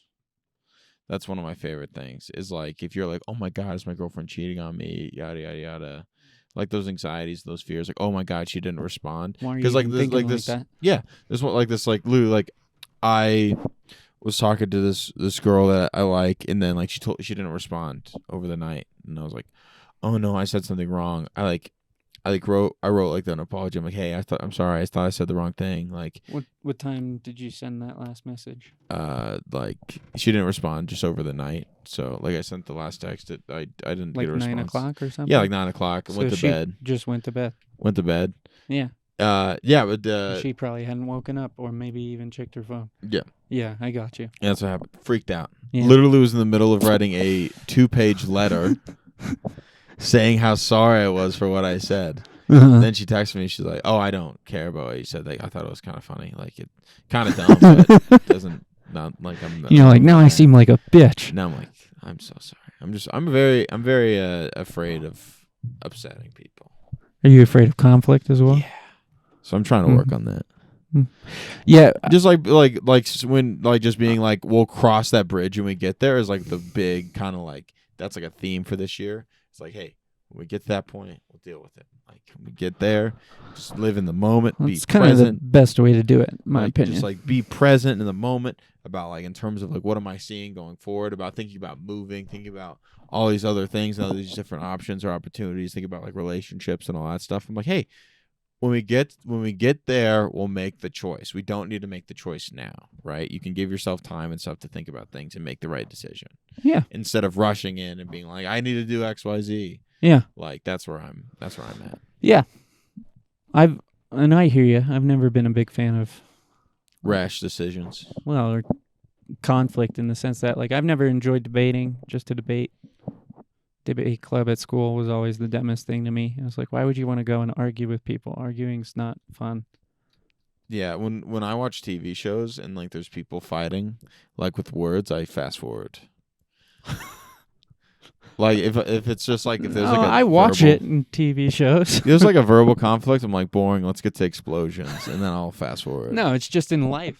It's just because I've been surrounded by people who they just like to debate, so they debate about dumb Stuff shit. that doesn't matter. Yeah, It's like that video of the people talking about the Wizard of Oz. Yeah, yeah. It's I pretty know much exactly like what you're that. talking about. It's Yeah. like a lot of times like people create fights because they want attention. Yeah, like there was a conversation I've heard in my day was, those like little, they're these tiny little creatures that can survive in space. Yeah. And yeah, somebody brought that up and then another person was like, those don't exist. And I was like, whether they exist or not, really, does that affect us too much? Yeah. We were like freshmen in high school. And You're like, they were I'm getting trying to touch a boob. Yeah, they were yeah, bro. Why Focus don't you on talk about space worms. focus- I'm trying to touch a breast. You see, I'm trying to hold hands in the hallway, brother. Tanya's tits just came in. I've got bigger issues on my mind. You're sitting here talking about space beetles that can survive when they're frozen and when they're warm. Who gives a fuck? I'm trying to get my dick wet. Why are we talking? Yeah. Bad. No, not so much that. Just like it doesn't, whether they exist or not, it doesn't really affect our lives. So I barely want to have a heated discussion about shit that does affect our lives. You know, I want to have a calm discussion. And if people get heated, I go, all right.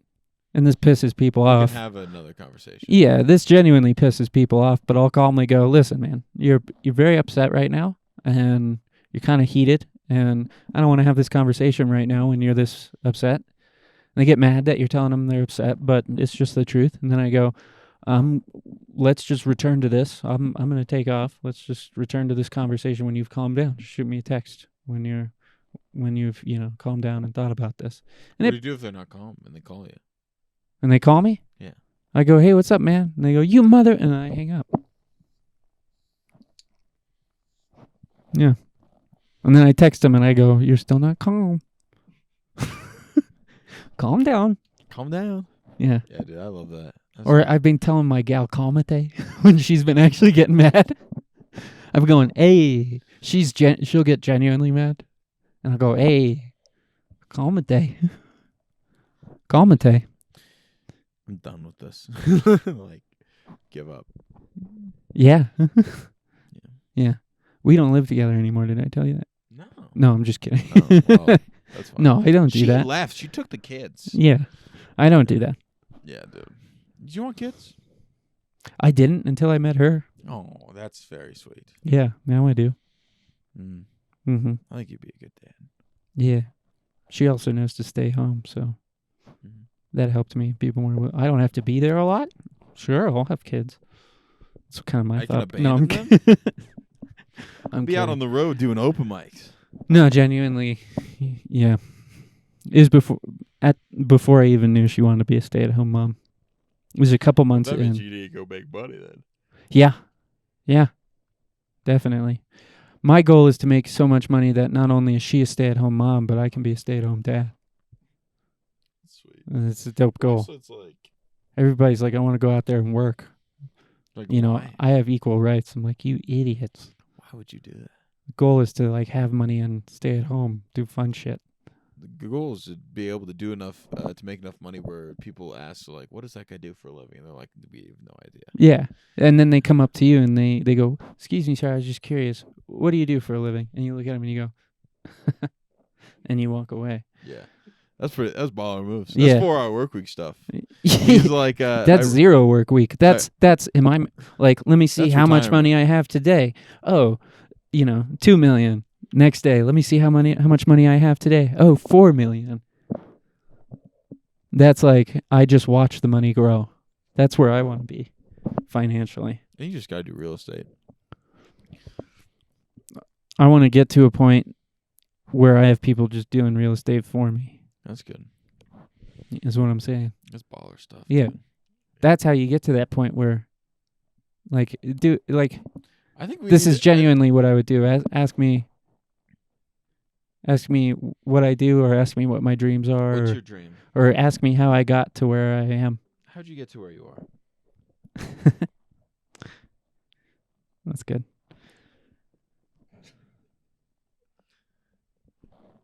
What are your dreams? You want to know my dreams? Yeah. Sure. What are you doing on any given day? What do I do? Yeah. Stuff. So your goal is to just be an asshole for the rest of your life. That's your main goal. You're riffraff, dude. You're literally riffraff. I'm so rich. My main goal is to blow up and act like I don't know nobody. I'm so Marshall. rich. I don't even have to treat conversation seriously. Yeah. That's Jerry Seinfeld. Yeah. That's all. That's Ask me to teach you what I know, what I've learned from getting to where I am What'd you today. learn getting to where you are? No. Ask me to teach you. Can you teach me to get to where you are? You think you can handle it? Yeah. I don't think so. This is Gary Vee. If he was a piece of shit. Yeah. That's so funny. That's such a good character. It's like an entrepreneur that doesn't tell you how to do anything. Yeah, He just goes on social media. He's like, "Do you guys want to know how to make $1 million in a month?" Wouldn't you? that's his whole social media account. What's up, guys? You guys want to see how to get 1 million followers in 3 weeks? Fuck you. That's the weird thing, though, is if you saw that guy, nuts, please? if you saw that love you so guy, much. you'd want to kind of learn from that guy more than the people who are like, "Come with me and I'll teach you." It's like, if you're making millions of dollars, wouldn't you want less people in the market Yeah. of what you're doing? Why are you teaching everybody? Oh, you're making millions of dollars from teaching how to make millions of dollars. So you're not really teaching how to make millions of dollars. It's the guy who's like, "No, stay out of my business." That you're like, "Well, I want to get in that now." It's like, friggin' leave me alone. Yeah. Drop shipping's the future. Yeah, and sure, that could just be why. That could just be because he doesn't want to share it and I want what I can't have. I mean, that is why I killed the neighbor's dog, but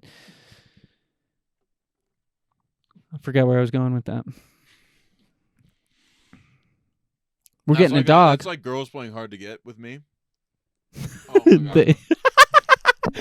That's the best punchline I've I ever want heard what you I give. can't have. Yeah. And I'm like, I'm just writing letters. Girls play hard to get I'm with just you? writing letters in my room. Yeah. You ever got, fellas, listen to me. Have you ever, I just realized my mom listens to this podcast. Okay. Have you Your ever, mom's going to hate me. Is the camera going right now? It is. Okay. Oh, hold on.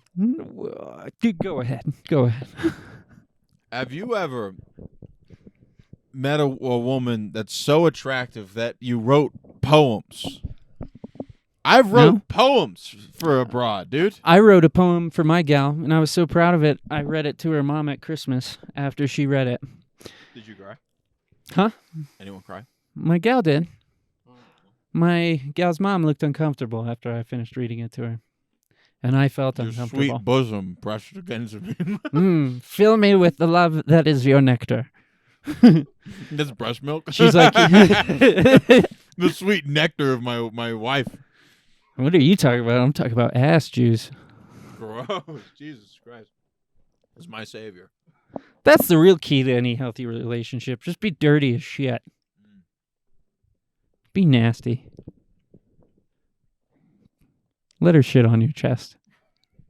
Shout out Odell Beckham Jr., dude. I'm here to say that I support Odell Odell. Beckham Jr. OBJ. Solidarity, brother. I support Donald Trump's kinks. I do. I support him. What are his kinks? He was getting beat on. Is that true? No. No. It was a lie by the fake news media. What do you think his kinks really are?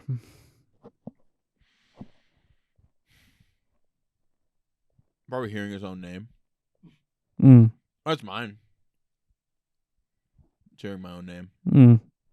I might be a narcissist. I think his kinks are he sits there, he gives the prostitute a big old stack of money. Right? But they do a little role play. They set the money on the table in a briefcase.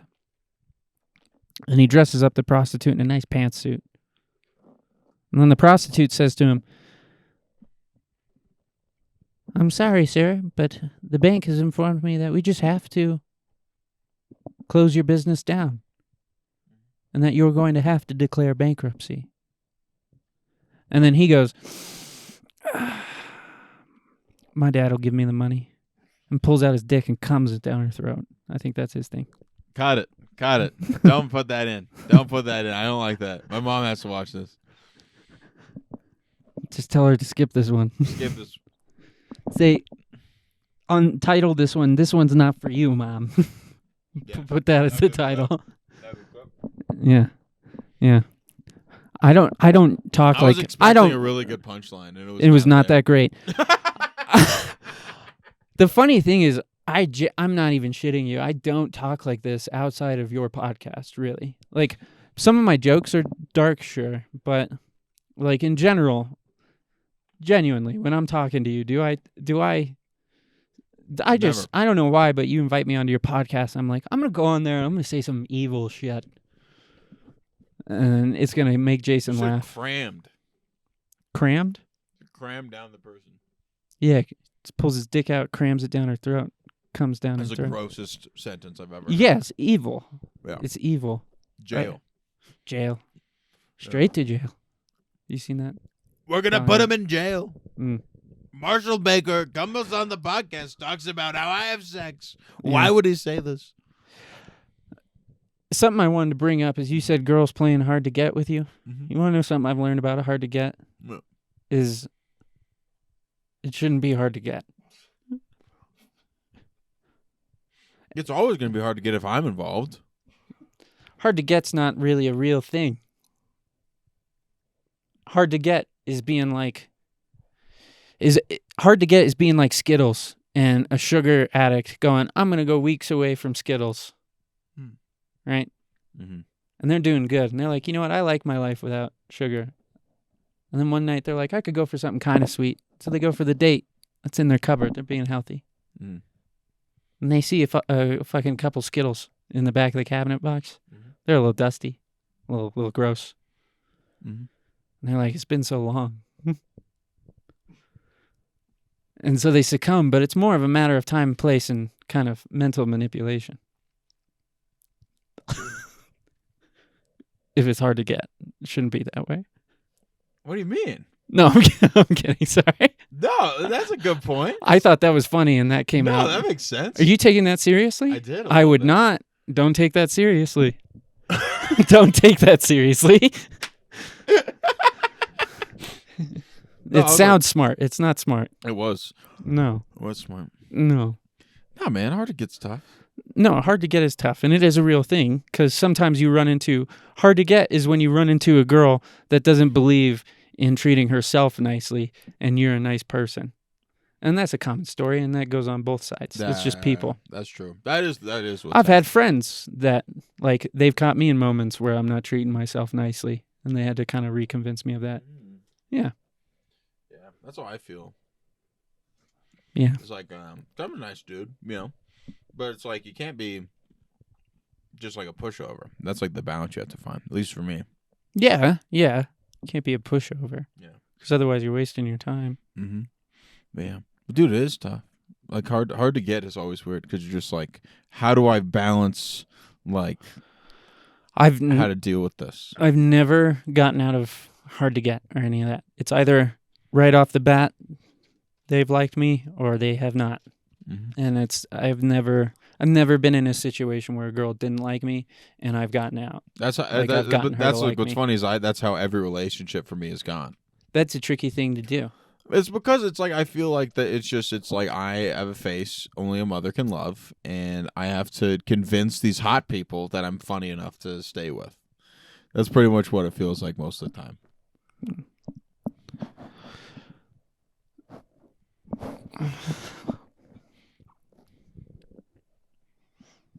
I love feeling loved. That's good, man. It's nice. I think it's most of it's conditional, you know. It's like I'm loved under the pretense of me doing XYZ thing, you know. That's awful. Yeah, it's scary, man. Yeah. There's a lot of things I have to work through. There's certain people like that. You can find people who aren't. Mm-hmm. Yeah. But that means me having to not get a smoking hot babe. That's what that means. It means I have to settle to find someone that will love me for me. I have to go down. Actually, the attractiveness hierarchy. No, I think you have a better chance of getting a super hot babe than most people. That is true. Yeah. That's what I've experienced because of how funny I am. Because they're out of your league, so it'll make them feel comfortable.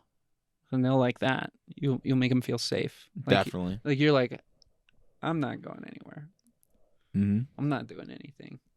I'm not doing anything. I'm not up to anything when you're not around. I'm not gonna I don't think a girl's ever. And it's not by choice. No, this is the thing. It's like no girl is ever gonna date me and be like, oh, he might cheat. They're gonna know it's comfortability. Yeah, a lot of comfort. They're like, he's not gonna get it. He's not gonna trick another one. Is what they're gonna think. I'm constantly having to sit there and go, I'm reassuring you. I'm not. Don't worry about it. I'm in control. I'm not. I like you, you know. Sure, all these women are just flocking to me. all the time, and it's such a headache. No, I'm kidding. That's what it is for me too, man. Is there a reason you're? Am I not talking loud enough? Is that why you're holding the mic out to me? No, I'm chewing peanuts. I'm Nice. super hungry. Nice. Yeah, that's a real douchey thing to say. Women don't flock to me. I think when I'm walking around with like just a goal in mind that I don't have an approachable face, not from like I don't think I have RBF. I think I have RSF, resting sad face. Definitely, you do look like you're sad. Yeah, like when I'm not thinking it, like when I'm just no emotion, just like I got to pick up milk today. This is what I look like. Like. This is me going get milk. And people don't approach sad. They see that and they go, "Poor guy. I'm not going to do anything." Yeah. That'd be uncomfortable. Yeah, it was weird. He looks like he's gonna step off a chair later tonight, but I'm not gonna stop that. That'd make me feel a little uncomfortable. Again, I don't want to talk to her. Feelings? Already do. Yeah. I'm too happy all the time. Like I feel like I have to like trick myself into like being happy. That's a terrible thing to say. And I'm afraid that if I'm not Is happy that true? all the time, people are gonna leave. Is that true? Yeah. You have to. I'm afraid that the precondition of people wanting to have a relationship with me is because I'm happy and high energy and joyful. Mm. Like it's a scary thing for me with like relationships with people. Is like the reason this person's here is because I'm happy. Yeah. It's not because of. It's a good thing you know yourself. And like I'm trying to like work through this stuff. Yeah. Well, glad you figured it out. So otherwise, I'd have to, if you stop being happy, I'm gone. No, I'm kidding. Oh yeah, like because I've been doing. Why so do you good. feel that way? What makes you think that? I do like. Don't get me wrong. Like being around people who are funny and positive. That's nice and all, but that doesn't mean you can't be real and not funny and not positive. That's just not. It's just like that's I not think a lot of the authentic. times, especially with women, I feel like I have to protect an image. What time is it? 4:14. Wow, we're doing good. Yeah. Hell yeah! All right. Like I feel like a lot of the times, like especially with women, like I'm not. It's felt like 10 minutes. I'm having a fantastic time. Me too, man. Yeah, I'm not even joking. It's felt like it's only been 10 minutes. That's crazy. Flew by. Yeah. And like, dude, like the thing is, like, I love hanging out with you, man. Me too, man. Yeah. I love it. And Whether you're a depressing little shit or you're, who you should be. I'm being real. I'm being real in this podcast. I watch Theo Vaughn, so I'm trying to be more honest. I think it's good to be honest. Because I'm the happy. It's like I have the most like outward joy out of anyone in my life. That's fair, but there had to be some kind of experience that made you feel that you needed to be happy in order for people to want to be around you. Definitely my parents' divorce. No one wants to be friends with the kid that's sad about his parents like fighting. They want to be around the guy that's happy, so you kind of can just put on a face and then not feel the real emotion of the difficulties of what you're going through. Yeah, the thing that I think people get mixed up is like when you're going through some shit, is you got to be able to talk about that in a healthy way, in a way that doesn't make you like start pitying yourself, or make you feel shitty. It's hard to communicate when I'm doing bad. When like I have friends that it's like they have reasons to be more upset than what I am. So you feel like for you to feel sad, that's like your sadness is invalid. Mm-hmm. You feel like you don't. Definitely. You've had things so good that you don't deserve to be sad. Definitely. Who am I to say like I'm having a hard life? Why can I tell this person about why I'm sad if they've gone through so much more? Yeah, I mean, it's just one of those things, as selfish as it sounds. It's, your feelings are valid. Just because people go through harder stuff doesn't mean that those emotions don't have meaning. That your sadness isn't real or deserving. You know what I mean? Deserving in the sense that, like you have a right to be sad and a right to express your sadness. Just the same way that just because somebody has a better life than you doesn't mean you have a bad life. Mm-hmm. It goes both ways. So Definitely, man. And that's Yeah. like what I'm still trying to work through and communicate. Like, because it's like, it's been really, I don't think I've ever been able to be friends with someone and tell them that I'm doing bad. I've never, like, I just like this past like 3 months. That's the first time I've ever told one of my friends I was doing bad mentally. well, just tell me. Just message me every Dude, time. I will.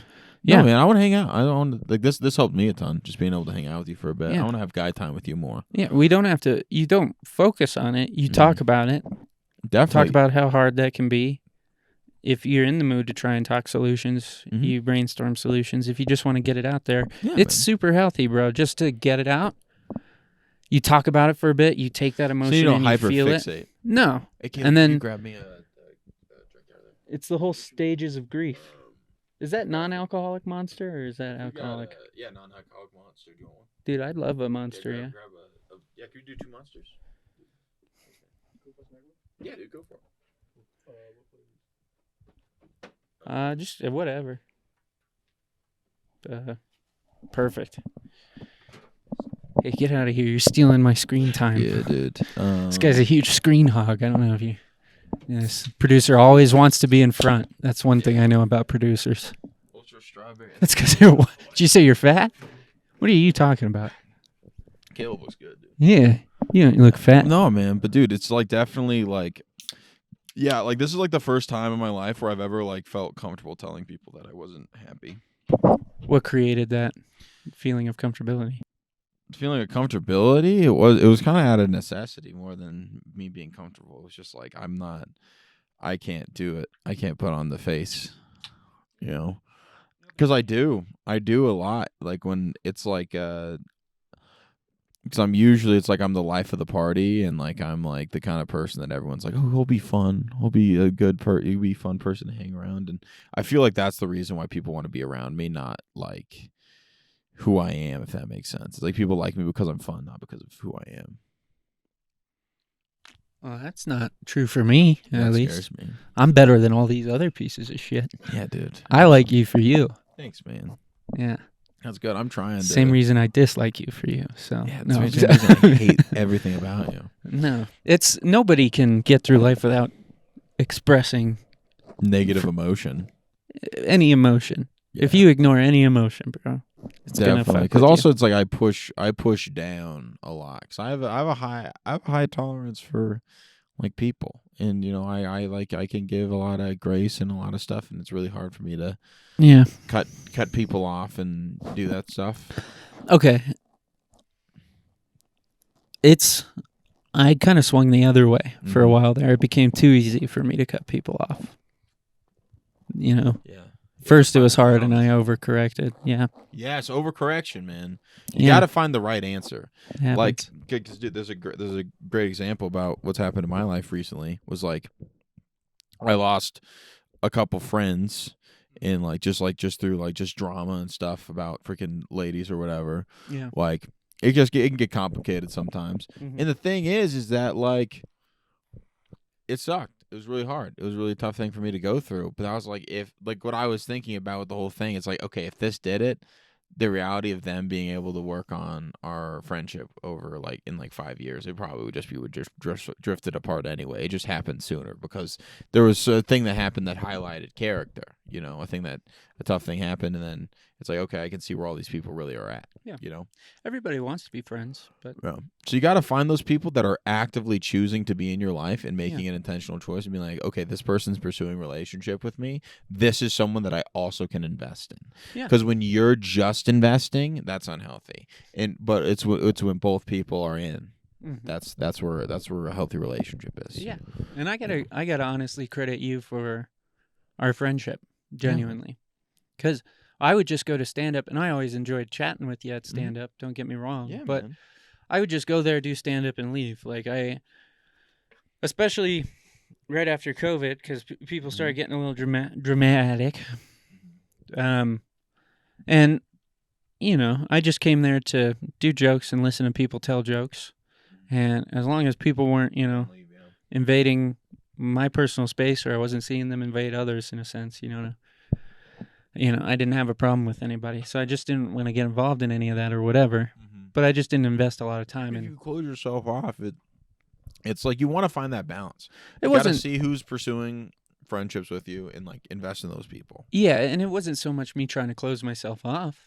I have a lot of friends. I know a lot of people. I keep myself very open, but with doing stand up, I just kept to my goal, which was to just go there, tell jokes, get laughs, take notes. That's going to better. get in the way of your goal. For a while there, I thought that. Yeah, that I just get it definitely has. The fact distracted. that the way I got booked is like I'm friends with people. That's the it helps only, a lot. That is the with only. that. It is the only way. It is not like it is a way. It is the only way to get consistently booked on shows is by being nice and friendly and that people want to be around you. That's the only way to get booked. You do that, and when you show up, you freaking crush. That's the only way. But it also leads to like unhealthy situations. Like there's a bunch of people who pretend to be friends with each other, who are not. You're I'm really your friend. Like if you were like, hey Jason, I need help moving, I'd be like, oh fuck yeah, dude. That's what I'm saying is like I would just go there and not do any not get involved in any of that. But then you just like, we're persistent about it. And you were playing hard to get. Yeah, I was. Marshall's playing hard to get. Still am. Let me know when you're ready. And here you are in my basement. Look at that. Got you right. You want a massage? You want a massage? You want a massage, big dog? I can show you the new technique. Where are you going to start? Legs. Higher. God, I fucking love legs, dude. God, dude, brother. Yeah. That's my thing. I found my thing. It's thighs. But that's my thing. That's fair. Eyes are nice. Eyes are important. Man. Oh, thighs. Yeah. Dude, I'm right there with you. I'm right there with you. You know what's up, dude. God, thighs are fantastic. Dude, honestly, do you want to hear my hot take? Thighs over ass. For me. I think they both go hand in hand. I don't put one over Usually, if you got good thighs, you got a good butt. That is true. Yeah, you can't. Well, and sometimes some of these chicks with these fake butts, they got good butts and no thighs. And you can't have one without the other.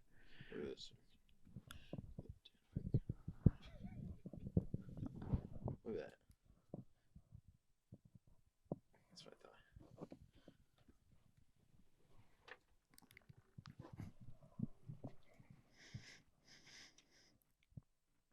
I swallowed it. It's okay. I swallowed it. Clip it. There's the clip. I swallowed it. Oh, you were pretending to throw it. I thought you were trying to come. You know when you got like the mouth sweats and you got to breathe a lot to like try and not throw up.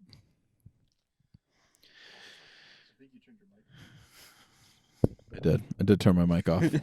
My bad. No, chicks will dig that. But here's what I'm saying. You got a nice butt to go along with that. If you had a flat ass and those thighs, people would be like, ugh.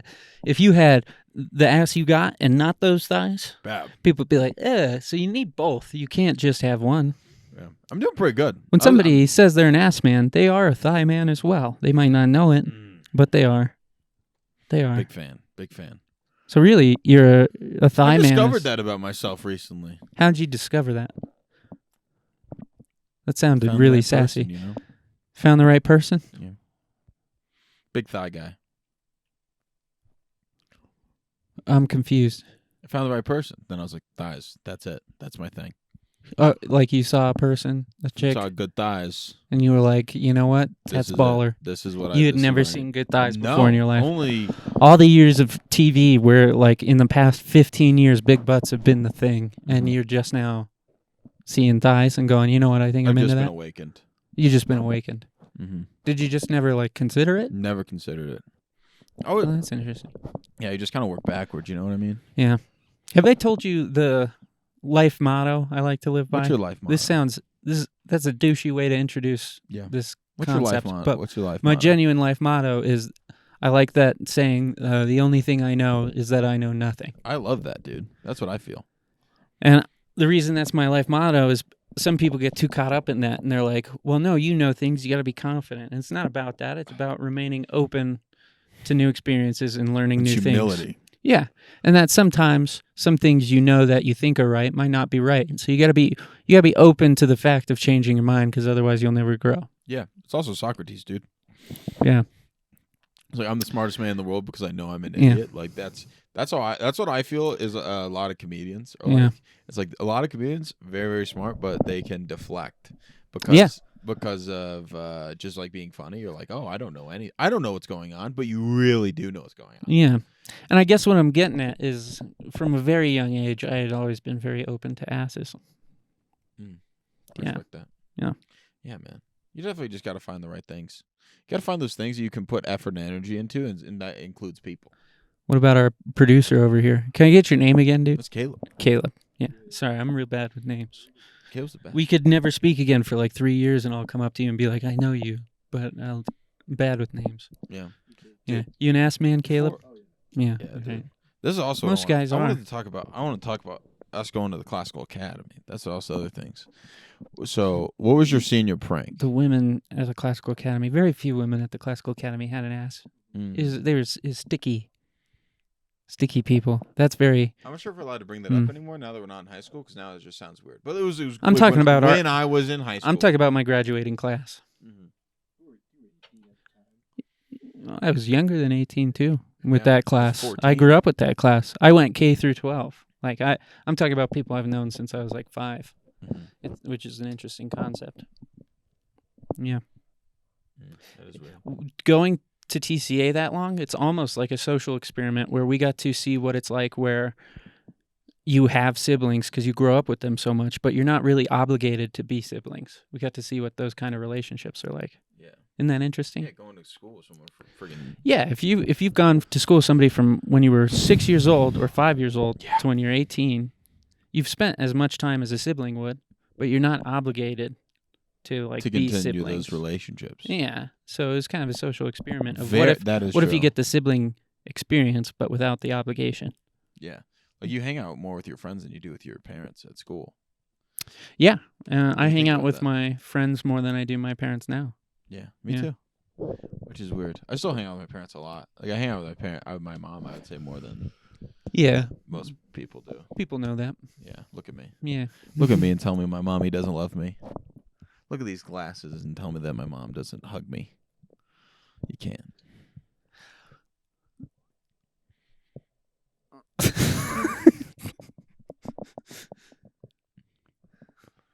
I love you. I love you too. You're a good dude. You're a good dude. Man, I'm so excited. Life's For what? good, man. Just for life, man. That's good. Do you have a New Year's resolution? We'll do New Year's resolutions, and then we can go stop this podcast. We've been doing it a while. We could keep going. We keep going. I'm liking this. We're going good. Yeah. I actually, every time we podcasted and you're like, we've been going a while, we should probably stop. I get a little sad. Like I feel like you don't really hit your groove until you hit like hour 3 That's not true. or maybe 8. I'm super hungry. That's why I'm all Yeah. cranky. You're cranky right A now? little bit. I'm a little cranky hungies because I didn't get my food today. My gal gets hangry. Mm. And her dad gets hangry. That's the secret to girls.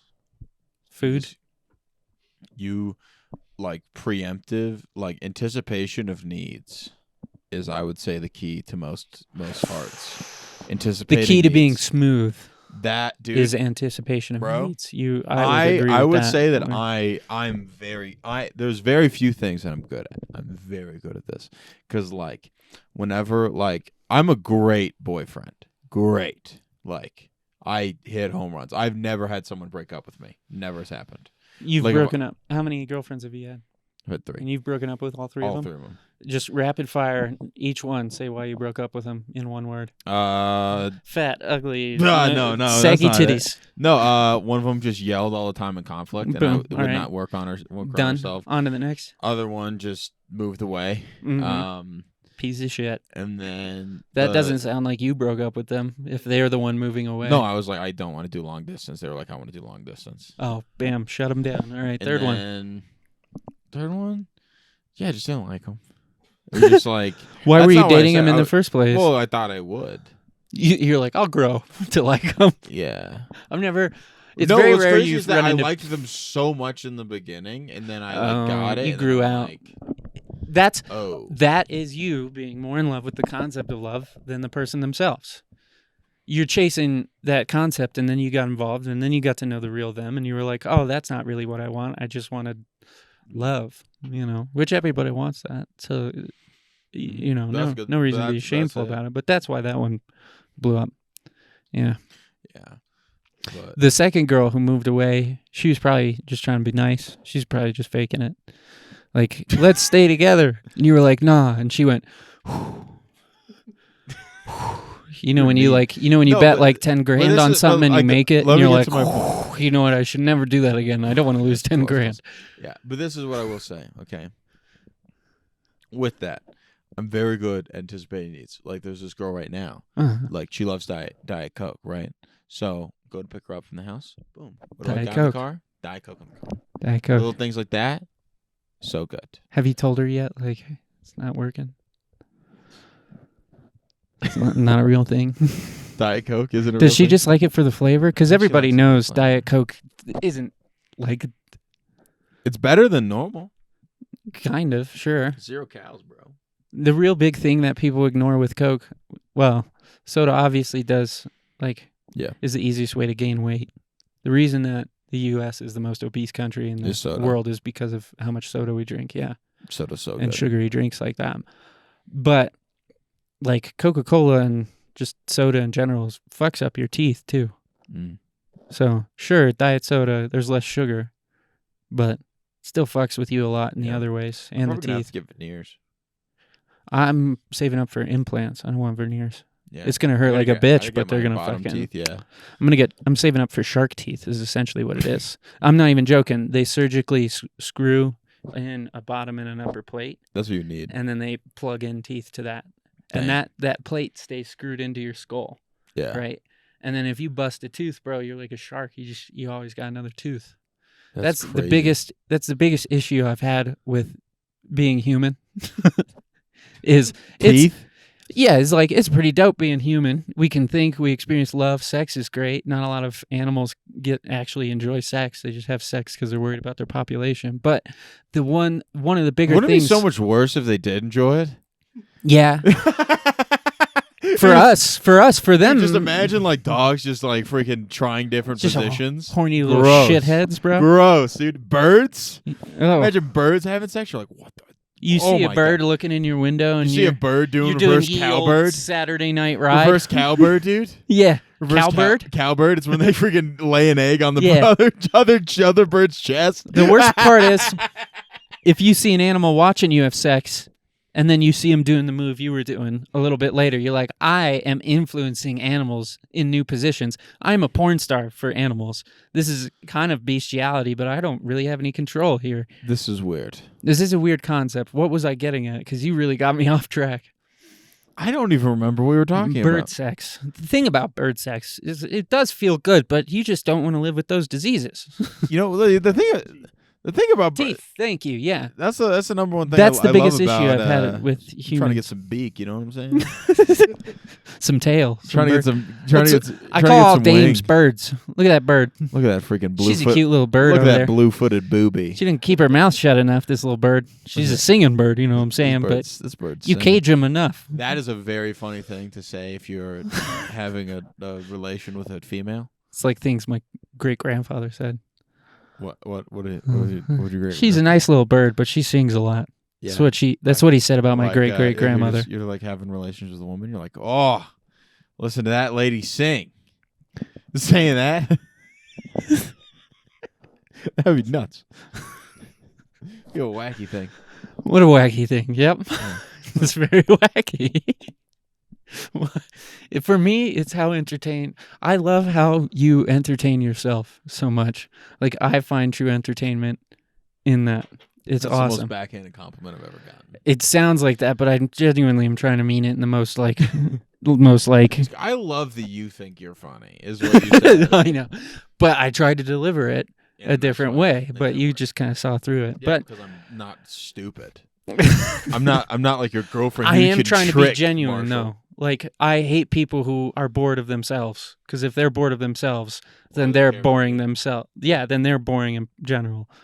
Like I've seen like this thing where it talks about like what like the way to get success is. It was like Alex Ramosi did this thing. It's like it's people that believe that they're better than everybody else and are incredibly insecure. That is the best way of describing how I feel about myself that I've ever heard. It's like I believe that I'm better than a lot of people and I'm still mad at myself. And that's like a formula for very high levels of success. The only thing that I don't have that he talks about later is discipline over behaviors and actions, about like how to like stay on top of stuff. Like I'm still working on that. Like I'm trying to create discipline and systems and things to put myself in a good place. I try not to think about it in the light of I'm better than other people. I try to think about it more in the sense of like everybody does have a good level of capability. You know, some people have a little more capability. Doesn't mean they're a better person overall. But I like to think that most people, if they put their mind to it, can grow their capabilities, which means you can really just do whatever you want. You just got to put the work in. So I try to think about it more of like in my opinion, like you've been doing really well in stand up, right? There are some people in the field that I know that I'm like, you know what? They could put in the same level of effort as Jason, and he just probably still wouldn't be as funny. Just maybe I think that's an excuse. maybe because the concepts they think of. I don't think it's entirely an excuse. I think it's of course a mixture of talent and effort. And I think you are an extremely talented person, but I know you can't deny that there are also people out there that are as talented as they try, and then they still won't do it. They'll never get there. But on the same level, you have to accept the fact that there are people out there, we may not even know them, but there are people out there who definitely have the same level of talent of you or more, but maybe just don't put the work in. No, I would say like there's a couple people that I know that are much more talented than I am at stand-up. But the thing is that there's certain things and behaviors and like the way that my brain works that just is really, really good. Yeah. Like dude, freaking, like I've been really impressed because I've been watching freaking Corey Dack just like crush it with TikTok. I'm so bad. Like she just had a video hit like 9.8 million views on TikTok. Like I'm like, holy crap, that's insane. And just like the writing style for that is so different. And like I am really trying. I think like I could be like okay. Like I'm gonna really try, but like I think just like the way that her brain operates is like so good. You're definitely a traditional stand-up. I am a comic. You operate. You're a comic at heart. You operate best behind the mic on stage. Yep. Everything else is extra gravy. Like I think I could be a great person in a writer's room that's punching up scripts, but I'm not sure if I can be that person that's sitting down and writing and doing all that. You'd stuff. have input and stuff, but I think you'd be with the idea. I would need people to help structure. Like I have a really good idea for a TV show. Like I want to make like it would be like Parks and Rec, but it's about battle bots.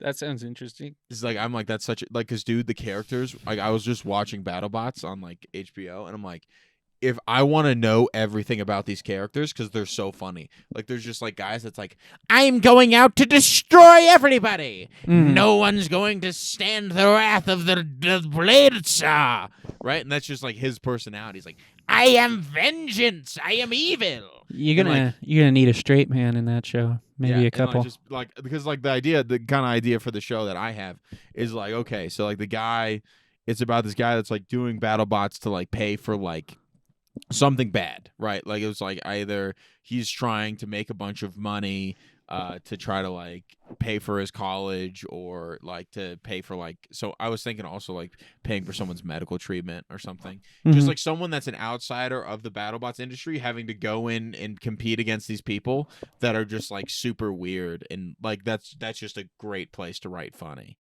Is like stuff like that. Yeah, definitely. Also, like nerds dating, hilarious, so funny. That'd be so funny.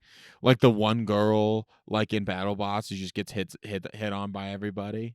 Turns out she's a lesbian. There's so much room for comedy there. So many routes with that. So that's like my idea. But like the thing is, later down the road, you find out she was lying about being a lesbian. she's not that great looking, but weirdly she's just like really smooth for a chick. So she just dates these total babe dudes, but Yeah. they have like nothing going on in her head. Yeah, but she just- likes that, and But she's like, strong she and likes independent. because she's smart. She's smarter than these dudes. Yeah, And she, then like the guy's she like, doesn't "Don't you want mind a that. guy with intelligence?" She's like, "Why would I want that? That means I have less control over them." So Yeah, there's or maybe funny it's things. like even if they're smarter, they're not going to be smarter than me. yeah, So why spend time trying to like convince make them? somebody. Yeah, why spend time trying to make them feel adequate and feel like they're smarter than me? Why not just find a guy who's all right with being dumber than me? And they're that way because they already are super dumb.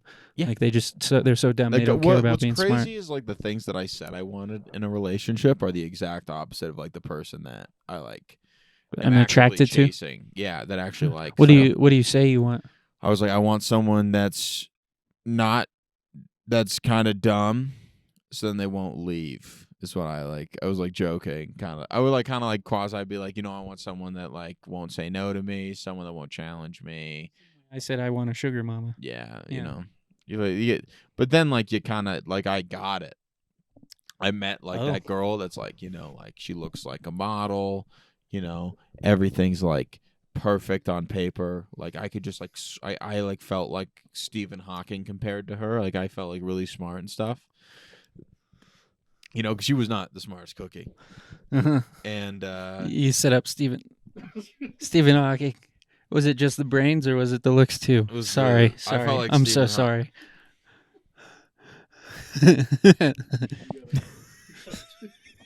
Sorry. I'm not gonna do an act out. Yeah, I would do never. it. Do it. Do you want me to draw on the chalkboard? That's right. But yeah, so I felt like Stephen Hawking compared to this girl, and we like dated, and I was like, I'm bored. And now it's like, and now I'm like, there's like the girl I like, the girl I like now, way smarter than me.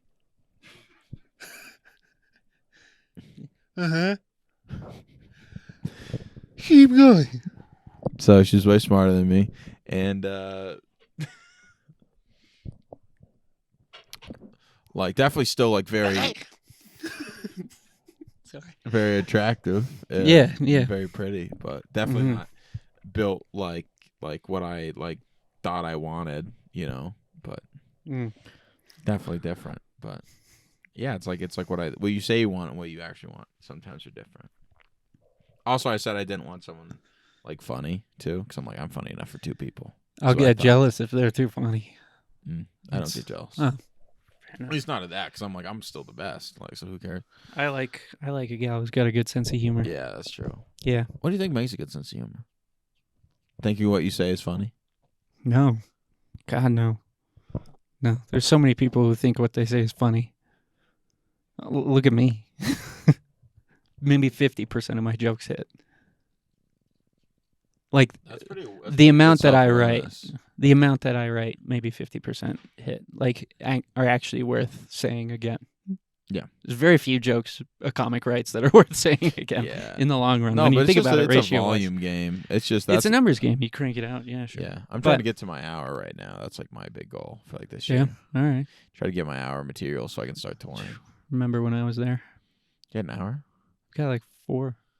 There's no way you have 4 hours. Been doing stand up for 6 years. There's no way you have 4 hours. Yeah. When have you done an hour? When have you done an hour set? Like homeless places. There's no way you've done an hour. I just go talk to them for 4 hours. Yeah, I want you to do an hour. I've if you can done do it. an hour, I want to see it. I could do an hour. I could do an hour easy. You think that would be good? No. I respect that. Oh, nice. I kicked it. I'm getting cold. Yeah, man. Getting very chilly. Listen, How are you doing? I'm doing good. What were we just chatting about? We're talking about you doing an hour. Yeah, material. no, I couldn't do an hour. I'm obviously bullshitting. I believed you for a second. Yeah. What makes humor? It's definitely. I think it's. there's surprise. I think it's a mixture of things. I think the core mixture of things need to be like reality,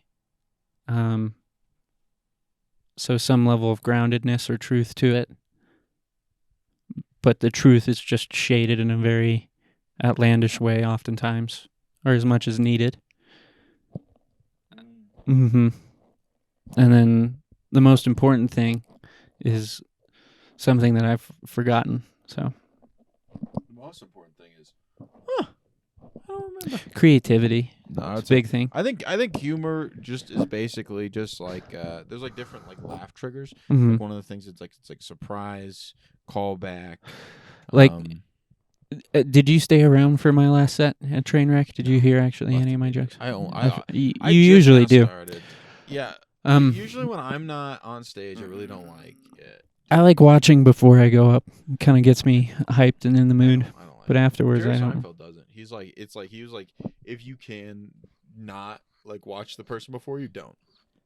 That's Because fair. then it gives you expectations of how well you're gonna do. Well, can I tell you a joke I do Yeah. to kind of prove a point here? So the whole new bit I've been doing is about how Sam's bigger than me, right? I make a bunch of jokes about that. Silly jokes, just kind of belittling myself, right? One of the jokes I do in it, though, is I go, me and her parents were out to dinner the other night, and she had a bruise on her arm. And Yeah. she leaned over to her father, and she said, just so you know, Marshall didn't do this. And her dad said, please. And at first, I was really insulted. I was like, I could do it.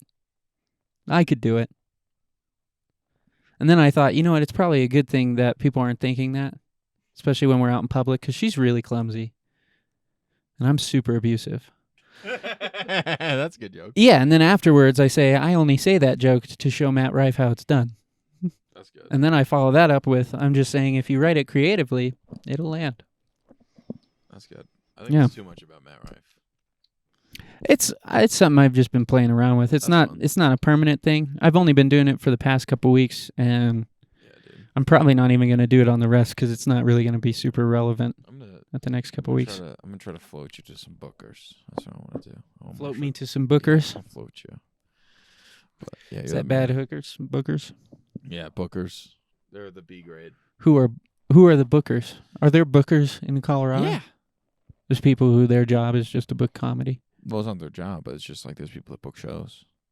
Yeah, I used to be a booker. Now I'm not. that's Now I fair. just get booked enough. I'm like, yeah, fuck it. Why do I need to make a show? I get booked every weekend, so I'm like, who cares? Yeah. Me too. Yeah. I'm like, I'm so successful. It's ridiculous. I also make $20 on all those shows I do, so it's not. I remember when I was there. Yeah, the good old days. Yeah. Old days. It's a long time ago. Which is, Yeah. This is probably like my first year. Yeah. It was shows every weekend, $20 a show. I was like, man, I'm really doing it. And then you're like, this sucks. Yeah. Dude, But I'm happy for you. I got funny. I'm on the kidding. On a team at Comedy Works, so the Funny Final Four. Oh, that's dope. Yeah, so I got picked. Is that like the last four of the tournament, the final four? Like it's so basically, What do you mean have a comedy You have a team? team full of comedians, and you all work together to try to create the best show possible. And you compete against the other teams. Like it's like how good the show goes, what's the turnout looking like. All those different things are all different, like metrics of what they judge by, Mm-hmm. right? And then like your goal is to make your show win, like your lineup be the best. So do you do skits or do you actually do stand-up? Stand up. Yeah. Some people do like a roast battle, which I think is like not the best idea because it's like No. all these people are working really hard to get great material. Yeah, and you guys are on a team. Mhm. Shouldn't be trying to Yeah, we shouldn't be tear roasting each other down. Yeah. Yeah. But I got picked, so Well, I'm not surprised. pretty Like, cool. dude, you are one of few comics that like I genuinely laugh. Oh, that's very nice. Like, that sounds awful. Definitely. Like, comics will tell jokes, and I'll be like, "That's pretty funny," so I'll kind of chuckle. yeah, But it takes a lot for me to like be just sitting there and just laugh. turn Yeah. me into a crowd member. You know what I mean? Yeah, definitely. That is hard with comedians. It's What is- very like, hard it was very to funny. do. I was at Nano's. I can like a joke and not be yeah. a crowd member. Definitely. Like also, I went and watched. I was at Nano's on Friday, and I was like going through the open mic list, and I was like, "That person's gonna bomb. That person's gonna bomb. That person's gonna bomb. That person's gonna. Oh, that person could do good." And I was just like going. I was just saying that out loud, and like one of the other comics was like, "You know, you're not supposed to say that out loud." And I'm like, You're like, did you go? You know, I don't give a fuck. "Yeah." I literally was like, "I'm sorry. I want there to be a crowd when I go up." is what I said. Yeah. Which was just like the most prima donna thing of all time. Yeah. But it's like, I feel like I've kind of earned that. Here's the To be thing. a princess. When I first saw you come into the because like I came in like a year, and then you came in guns a-blazing, like just firing off. Like the first time I actually saw you at an open mic, you were like, yeah, I'm doing like every week, and I was like, holy shit. But you were doing that kind of prima donna thing, like I'm gonna crush it. I'm sure this is gonna like go the well. confidence thing, yeah.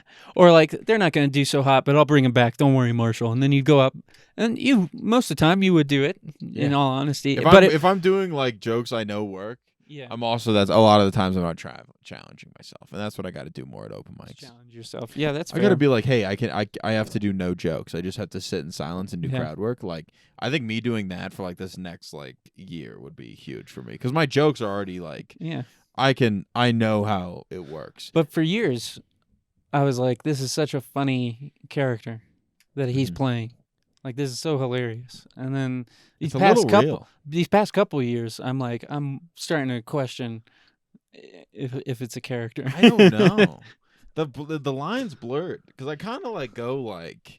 I kind of have a little bit of Conor McGregor in me when it comes to stand-up. Yeah, it is. It's still a like, bit "Whoa." at its core. Like, you're It's- not genuinely an asshole. Yeah, I'm not like, oh, I'm better than everybody else. But the thing is, I am better than a lot of people, and there is a fair amount that you can go and acknowledge that, you know. Yeah. Thanks, man. Yeah. Goodbye. Yeah, dude. He needs it. Yeah, needs a haircut. He does need a haircut. Yeah. He also needs it. You got a Playboy bunny hat on. He does. That means you just crush puss, huh?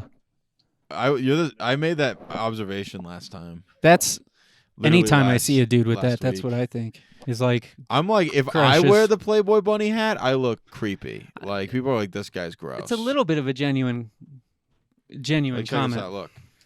Like no hat, kind of creepy. This hat, I'm watching people change. Yeah, Like, that's that's really creepy. You look more like a fanboy. Like he seems like he's the kind of he's dude. the photographer. I can't do it either. Yeah, you're the kind of dude.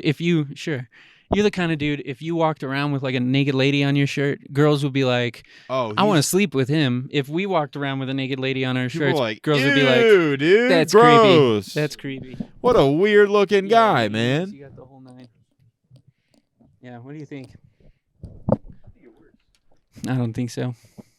I think it works for you. It doesn't work for me. I don't think so. And that could just also be a confidence thing too. But Definitely. either way. The confidence in not being a white guy, dude. Freaking Yeah. crazy amounts. Is it confidence or denial? You know what I'm saying? I think it's confidence. Yeah.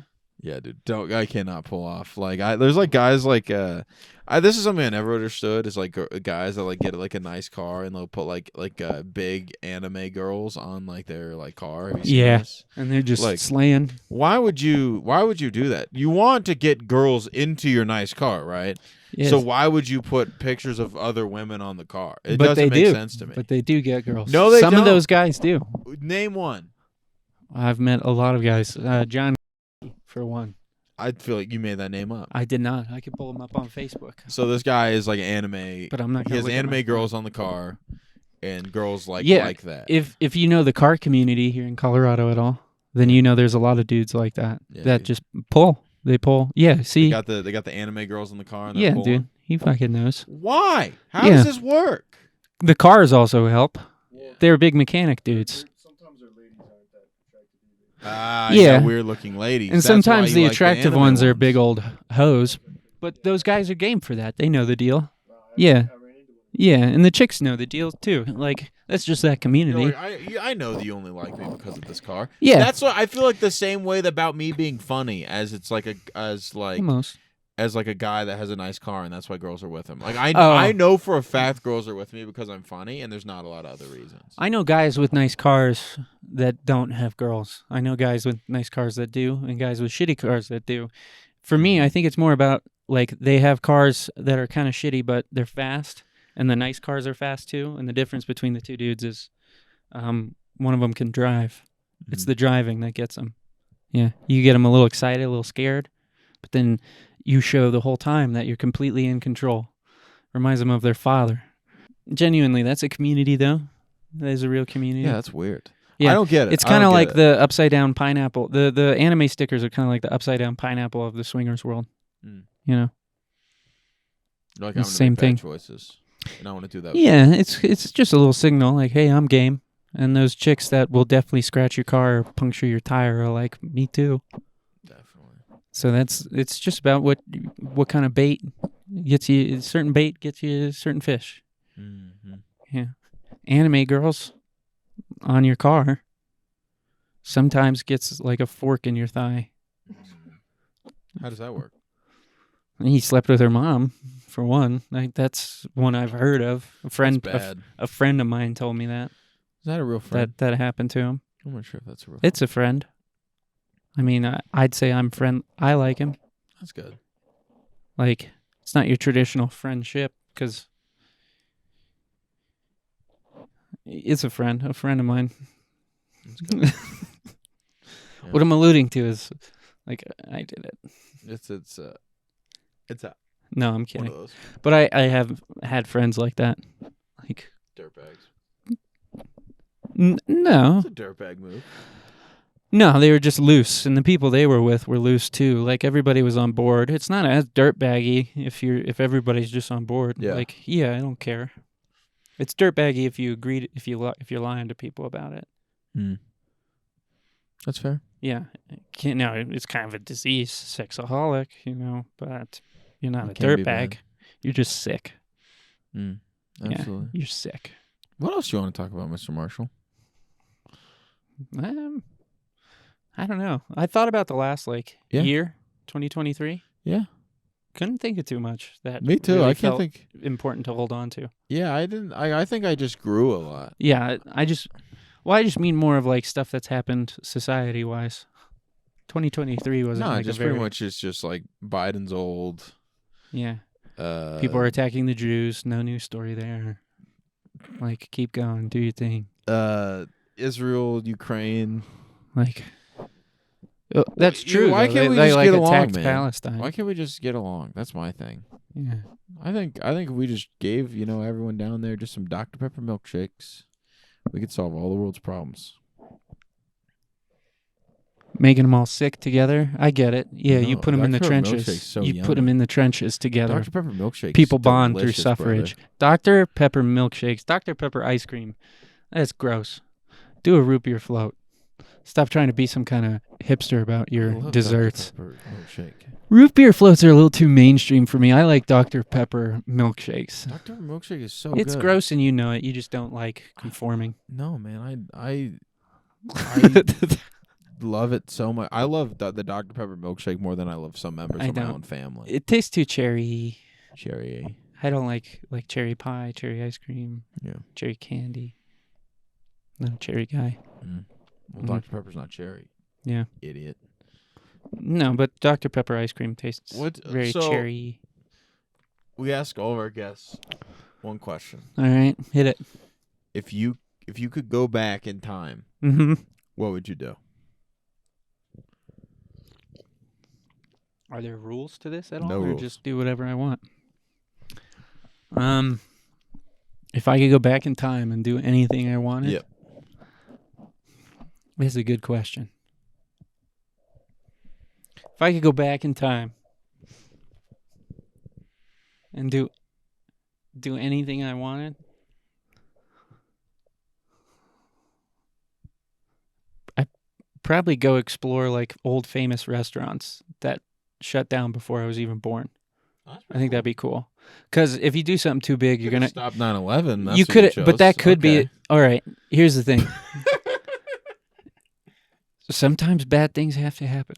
That sounds awful. That's true. but It's what the if- butterfly effect? Yeah, what if you went back in time and killed Hitler as he was a baby, but then what ends up happening is, maybe when Hitler was like 18, he killed a dude who was worse than him, but now he's not there to kill that dude, and now there's a worse Hitler. Like, his name's not Hitler, obviously, but he does, His name is Twice Marshall as- Baker. yeah, he does, yeah, definitely. He would also be known as a baby killer. Yeah, the emotional hang-ups there. What if you get caught? You're like, I would go back man. in time. I'd explore restaurants, and I'd also go to like famous chefs' restaurants that died before I was born. Like Julia, the hot the turkey. That chick, the Julia Roberts. No, that's an actress. Julia, look up famous chef Julia. She talks like this. She goes, "You got to wrap the bacon around the turkey." Julia Childs. Yeah, she was a great chef, but she died before we were born. I'd go back in time and go to one of her restaurants and try her food. That's pretty good, man. That'd be cool. And it wouldn't have a huge impact, so I wouldn't be really making things worse. I'd just be tasting food. And could you imagine eating food without like GMOs and all that shit in That'd it? be Because nice. back in those days, it was just like straight from, it's farm to table everywhere. That's pretty good. Farm to table's delicious. Very good. Yeah. Man. That's good. Yeah, and then I'd probably go back to like the 1950s and see what it's like to truly be free. You know what I'm saying? No, I'm kidding. I'm kidding. Zingo. No, I'd go back in time and try food. I think That'd be a fun thing to do. I think it's about time to wrap. We've done Yeah, we've been going for a minute. for a while. Yeah. I'm very hungry. I'm good So- for like the next year. Yeah, Like dude. I'll see you Thanks in a so year. much, man. Like I don't need any No, more. dude. No, we'll have No. you. We'll have you back soon, and then we'll go. Yeah. Go do this. I so love- much for- thanks for love coming on, man. podcasting with Love you. brother. My hands are sweaty. It'll be good. No, My they're not bad. sweaty. They're just cold. But Well, thank you they guys feel for listening. clammy. I appreciate you. Make sure you like, follow, and subscribe. Marshall don't. Baker, do You you have don't anything have you to. want to Make your own plug? decision. Any plugs? I'm Marshall Baker. I don't have any stand-up online. I'm going out to do a tour in Nebraska in the middle of nowhere. I tell you, but I don't know the town. So thank you. I appreciate you. Thank you for listening. Appreciate y'all. Yeah. Thank you. That's the podcast. The JJ Alexander Show. Jason Alexander, the pinnacle of the male form. JJ Alexander.